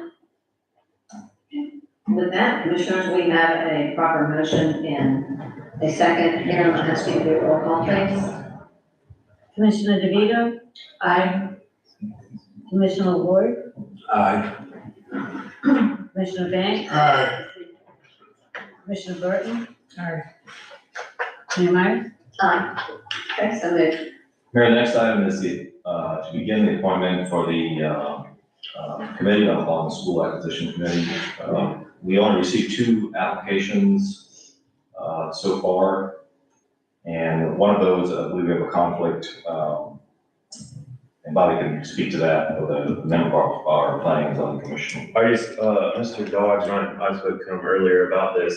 I think an abundance of caution with dual office holding, in the Constitution that is prohibited. I think there could be an argument that's made that it's just, giving advice to the commission, but I think in an abundance of caution that he would need to choose whether he wants to stay on the planning and zoning or the school acquisition committee. In dual office will only matter if you're like a paid and then an elected official or something like that. That you can't be on 2 appointed boards or 2 appointed committees. I think it even says, I think that's even meant somewhere. I just read that. So we can just continue the taking applications if that's your desire. Oh, wait, didn't we have 2? Yeah. Mike. Frank. Just, that's it, Yeah. Okay, Michael Frank, but as well, this occurred to me, I mean, I looked at the, Attorney General's brochure on the subject. Can we appoint members ex officio of our existing boards or commission? Yeah, I think you could do that. Right. You would just add, A member of the planning and zoning board to serve ex officio? yes. Well, who's gonna We be? better make sure, probably before we do that, we probably just need some clarification to make sure, so. You're still loaded. I think it's very premature with all of this. I mean, this kind of came at us fairly quickly. You put that out there just this week. We just got 2 applications. I think we need a little more time to get some more applications. And so with all these questions that we have right now, with the 2 applications that we do have, and this is by no means to say that, you know, either one is qualified or anything, but we need more applications too. And I just think that we should just table this until we get them And I was hoping and get our questions answered. I agree with Mayor, I agree. So, is no commissioner gonna be serving on this? Because I was going to volunteer to at least chair as a pro tem until we get it started. I think So, does that mean I Carl's- can't do that? I think. I'm just staffing it. Yeah, I'm not on committee now. So, I mean, So what, I would prefer that not be anybody from the commission. I think Yeah, I that, prefer to. I mean, I just feel like we're, so that there's no influence, so there's no influence. I mean, that would be my concern is that we don't want to influence, but that's, you can change my mind. I'm not set with that. I do feel like it's a little, I do agree. I mean, that we don't have enough time and I did speak to a few people and asked them for their interest and they were not interested. They weren't even interested in the project. So they said no. So I do think that we need some more time and maybe we need to, I know you hate to hear this, but maybe you do a workshop and we have some parameters. We don't even have any parameters as to what we're trying to really need to be done. Or you have a workshop and you have people come in and maybe they can then determine whether or not they want to do this. A workshop for the public that wants to serve on this. I mean, Mayor, I do agree with you that we need a stated charge for the group. I think that's a very good idea. I was hoping to write down something, but I have not had time. And, I don't think it is a bad idea to have a commissioner serve on it as an ex officio member. And certainly I think Commissioner Wari, has a great interest in this. He has great expertise. Obviously, we don't have to decide that tonight, but. I agree, but ex officio, I mean, I absolutely see that. I don't think it would be a bad idea, and, I don't think it would be a bad idea to have, if it's possible, to appoint an ex officio member of our planning and zoning board. I don't know why we can't do that. And Commissioner Warren, know that I'm not trying to take anything away. I'm trying to more than anything protect this. right, Sure. no, I understand. Because I just want, we've got the criticism, Make sure. from the masses, and so to make sure that this has been protected and we've done everything that's all, nothing to take away from you, and I know the time and effort you put into this. And I hope I didn't come across that way.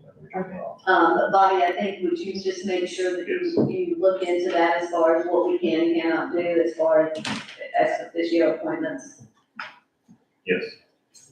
I think the issue is whether they can vote or ex officio just means by virtue of your office, you can still vote. Yeah, there's no vote.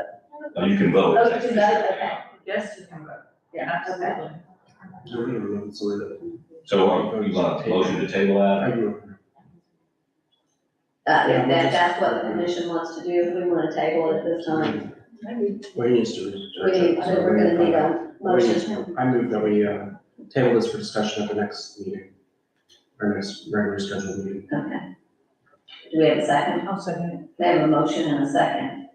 Do we want to do anything as far as a workshop for the public that would want to come in and learn more about what their duties would be? That was one thing that, how often would they be meeting? Those are just the type of things that was asked of me whenever I spoke to a couple of people. It's like, what's their commitment going to have to be to this? Well, and to me, from my point of view, if it will, I don't know, would this be before or after our next regularly scheduled meeting? Right. Because one thing to discuss the workshop would be for us to articulate the parameters and the charge Yes. that we're giving. So. I can do a survey, find out when you're available. Okay. Or if the commission wants to even do a workshop, I mean, that's an option. I think we can bring back some more ideas and construct this a little more further by next meeting. Okay. Because a week was not enough, and obviously I'm sick, so. No, that was too quick. My brain stopped working 2 days ago. Okay. So I Okay, heard that right. so with that, we have a motion, nobody, just 20,000 people. We have a motion and a second. All in favor, please say aye. Aye. Opposed, nay. Okay, so Next item, Commissioner Law received another invoice for the ongoing, legal case, so we have $280 invoice to cost reimbursement of those fees. I'll make a motion to pay the legal expenses for Commissioner Lori. Second. Okay, we have a motion and a second. Commissioner Moore, you have filed your Form 8B, and I recused myself. Recuse yourself, okay? Do we have any further discussion? Yes, could Commissioner Burton, include in her motion, I don't know, I guess the date of the request, or do we have a copy of the bill? The date of the bill, it's invoice 24/7/68, dated March 4th. Okay, Commissioner Burke, would you be willing to include that in your motion? Okay, what was the date, I'm sorry? It's March 4th, 2024. Invoice 24768. Invoice 24768. Second, you stand. Okay. Motion to pay invoice 24/7/68 on March 4th, or wait a minute, let me say. David. Dated, thank you, March 4th. Legal expenses for Commissioner Lori. Second, yeah. Okay, we have a motion and a second.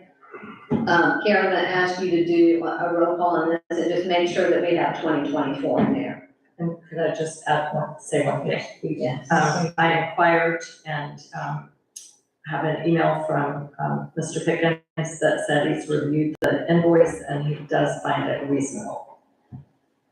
Thank you. And Mr. Pickens has also, earlier, when this first came up, he said he had reviewed their hourly and felt that they were reasonable fees, so as we go forward. Commissioner Burton? Aye. Commissioner Banks? Second. Commissioner DeVito? He said second. You were second. Commissioner DeVito? Aye. Mayor Myers? Aye. Okay, so approved. Mayor, the next item is an addition, is the, like we updated the agenda, we found out this week that we need to decide this week on purchasing, or signing a new lease on our postage equipment. The lease we had is expiring beginning of April. And, to renew with that firm was an increase, so we asked for bids, we got another bid from, competing firm, Pitney Bowes. And it was cheaper than the renewal would be, still an increase, but cheaper than the renewal with the existing company, and it includes more features. So in order to get that signed and everything done in time, we need to put it on the agenda for your approval tonight. Can I just tell you that postage machines are the biggest racket in the world? And I wish I could invent a postage machine, because it's ridiculous. You still have to pay for the postage on top of all of that. And, yeah, just like your other copiers. But it's a very fast way to stamp. No, it That's is. a very fast way to stamp a lot of, rather than doing this. How many of our customers do the email billing? I had to find out for you. Yeah, it would just be, we might want to promote that a little bit more, because it's obviously, I mean, I do it, and it's faster and cheaper. It might just be something that we might want to promote, at least the option. I didn't know it was an option until I saw it somewhere, and then I was like, hey, this is much easier. Okay, so I'll entertain a motion. I make a motion that we approve the new lease agreement with Pitney Bowes for a postage machine for utility billing. Okay, do I have a second? Second. We have a motion and a second. Okay, all in favor, please say aye. Oh, any further discussion? Never, wait a second. Yeah, okay, I just have a question, and it looks like this is for five years? Yes. The contract that's expiring was a 5-year contract. Okay, so this is for 5 years. This is one Pitney Bowes for. Alright, okay. You know, is it for 5 years as well? Yes. Yes, I know, yeah, they like to lock you in there. they did. It's kind of like a credit card. We just had a little machine. tiny one at the Courier Journal, and it was like $200 a month. I mean, we just started looking at stay on something. That was it. Okay, so any more discussion? Okay, all in favor, please say aye. Aye. Opposed, nay. Okay, so approved. Mayor, I want to bring a couple items to my report. We've talked a little bit about in the past that, no. That's, computer thinks that it's in a different time zone. It's 9:52, just so everyone knows. The water pressure out of the high school is an issue for us. It has been, it's at the end of the line and it's rather low. So much so that we turned down requests over the years for people to tie in. There's not enough pressure. So that's been going to be an issue for the school as they redevelop the site. So they are looking at ways to build something that will increase the pressure, either a pump station or a tank or something. And what they're interested, want to know if we're interested, if they build it, pay for it, we'll take it over and then pay for the ongoing operation and maintenance. So I look at, we've been looking at, in fact, I talked with our engineers about how do we pay for a pump station or something up there. And it's a grant. Yeah. So we can wait, figure out how to pay for it, or the school is tentatively saying, we figure something out, we pay for it. Is the city interested in taking it over? Then we'd be able to have more customers up there. If the solution is appropriate, we'll increase the pressure up there and solve that problem. So I'm just looking for a consensus. If we can tell them there's an interest by the commission. Absolutely. That's a good idea. Okay. A lot of billing going on. So do you need us to give you any type of an approval to? Well, I don't have any information for you, so I don't expect you to vote on anything. Well, I guess I could say, I move that we authorize the city manager to pursue, what was it they want to build?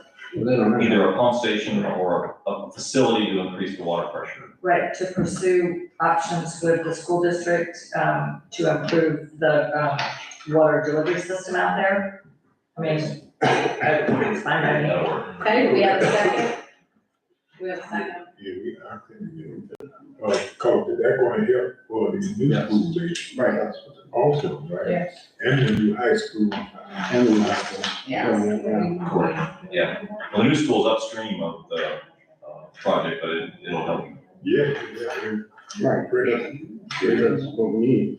So do we have a second? Do we have a second? He seconded this one. No, nobody seconded. I seconded. Second. Okay, so you seconded it. Okay, so we have a motion and a second. All in favor, please say aye. Aye. Opposed, nay. Okay. The other item I want to mention is, I think I mentioned somewhere in my report that the backhoe, the transmission went out on our backhoe. Our backhoe is about 25 years old. To fix it would be $18,000 to $25,000 to repair and then we still have a 25-year-old backhoe. So we've been looking at cost of replacement. A new backhoe would be about $130,000. There's lease programs out there where we could lease it. My intention would be to bring it back to you in April with the budget amendment. I talked to the guys about waiting until October for the new budget year. They said we have several projects now, we need to move a lot of dirt, and our tractor actually is currently in repair, so we have nothing to move the dirt currently. So I want to bring that to you in April to amend the current year budget, if we can purchase a tractor, backhoe. You'll get the cost too, if we were to do We'll a have, lease. quite a few quotes. A lease to purchase, I'll show you the lease, purchase, and just outright purchase. Okay. And then The ditch, what was it, the thing that we just bought, the trencher? the trencher. And that has a full backhoe on the back of it. Well, it's a little tiny. Right, I know, but Yeah. that's what they have to You use need now. a big bucket, yeah. Yeah, and we have jobs to do, we've got to be able to give them the tools in order to do those jobs. We've got our money's worth out of that backhoe. I think so, 25 years, yeah, I think And so. that's used by water and wastewater as well as. Everything, gas. yeah. The next item I want to mention was, the appropriation, looks like the appropriation for the fire station, we might get half of it. If it makes it through the governor's pen. Yeah. Which would be $1 million. They asked us if we would be able to phase that. We said yes. We know we could build, the dorm and the bay in the office and the kitchen, we had the proposal for about $1 million. And then, so a second phase would be the rest of it. And I've asked the chief to think about it, because we have to look at it like, what if we don't get the second phase? Can we still operate? So we keep the existing building, build what we need for the ambulance and the dorms. And then phase two, if we get funded, would then replace the existing building. So we'll know that by the end of June, but I want to make you aware of that. And then finally, the workshop next week, Tuesday at noon. We're gonna have lunch, a working lunch, and the master plan. We'll go through that. I did get a draft last week, but I had too many changes to it to send that out to you. So I've asked them to make those changes, and they'll bring it on at the workshop and present it to you. I may send you out the text for the redevelopment plan, so you can start looking that over tomorrow. Yes. And that workshop, what time did you say? At noon. Is everybody So they okay have to with- leave by 3:00. Is everybody okay with, what did we say, what did I say? Mexican lunch? Yeah. Or would you rather have something Really else? have pizza. No. I like those little sliders we did, remember the one on Hawaiian rolls? I like those when we did those. The pizzas are fun here. I typically don't eat much anyway, so whatever everybody wants to do, it just be a treat, so. That's fine. Anybody at hard no on the Mexican, we do the thing where you build your own tacos and is that a no? That look, I think that was a no. Maybe we'll have some pizza and some tacos. Just good pizza. But anyway, what I want. It's called bring your own lunch. Yeah. What I've talked to the consultant about is, the master plan will be is our vision. It's the pictures and the imagery of how we want to build out. And then the redevelopment plan is not only the steps and the actions to get there. So we say, okay, how do we build that? Or how do we attract it? But it's also the enabling language to allow the CRA to do things. So there'll be a lot of things in there, like saying we can buy and sell property, we can manage rental property, we can, we can hire consultants. So there'll be a lot of. The CRA plan for us to do it. To be able to do it, it has to be in the plan. So there'll be a lot of extra language in there. So that's what I'll probably send out to you tomorrow, just so you have the weekend or to look that over. That'll be probably an addendum to the master plan. And I think that was all the items I had for you. Okay. Commissioners, do we have anything before I ask for a motion to dismiss? I have, so I actually was proactive and reached out to a Marion's attorney, so I could come in here with an update for y'all on it, and after the phone call, I have no update. No. I asked one more question, but nothing. So this is what the attorney for. The clarity. So I have no updates, sadly. Nothing to report. Oh, this is. Well, thank you for being proactive. I got one other thing. Sorry, Nicole. Okay. She did speak first, so go ahead, Commissioner Burton. I saw here that, Gullet, now you can May. Yes. Now, of course, I objected when we gave them full carte blanche.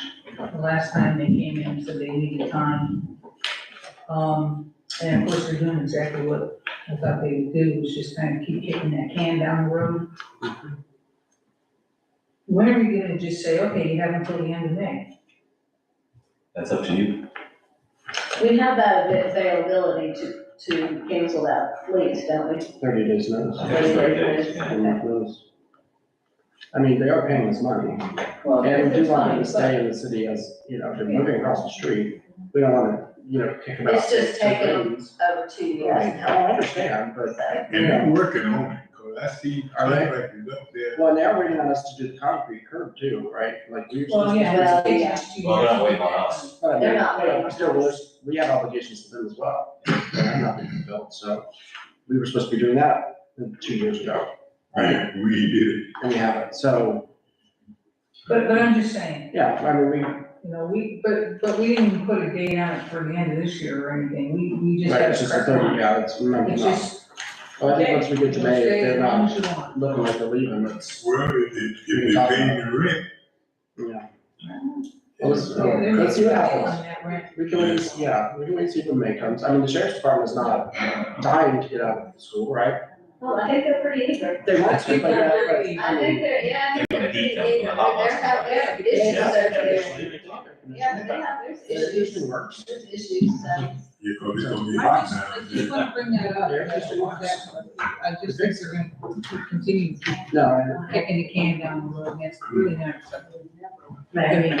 Okay, Commissioner, Right, following up on Commissioner Burke's question, I had two other things I wanted to mention, but maybe the city manager should get with the sheriff's office and ask them, is there a kind of a drop dead date by which they want to start moving in? That might help us. I mean, this is communication with Gullet, and they talk to them.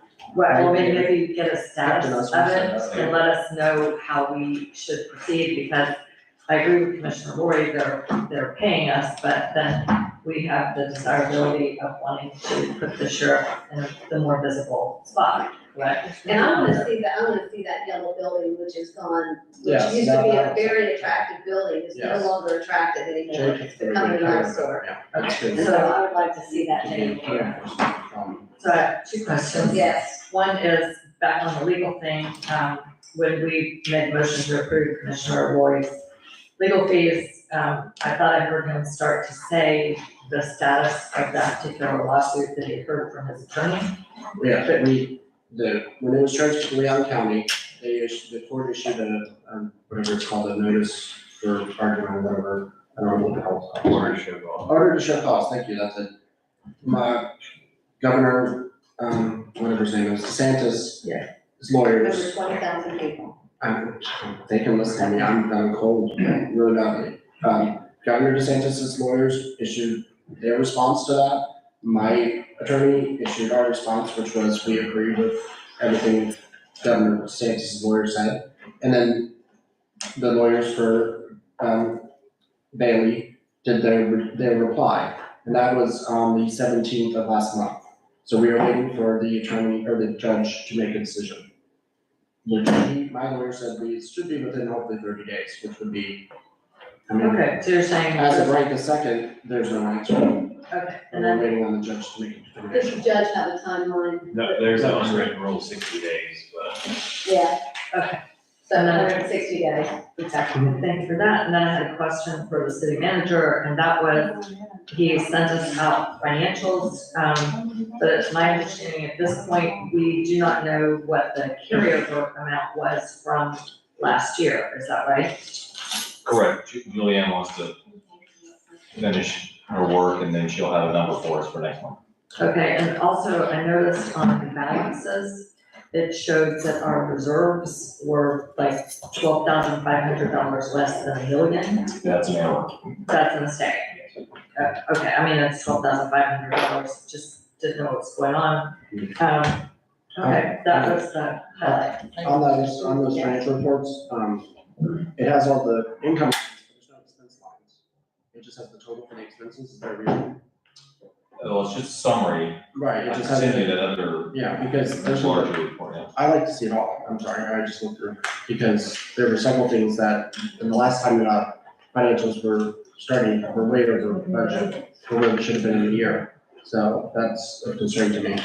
And I would just like to see, because I mean, when you look at the bottom line, it all looks great, but we're at 8%, but that's because you have grants in there that you have to take out, and that kind of stuff, and so it's better, it's easier to get a better picture of it if I have all of it, so.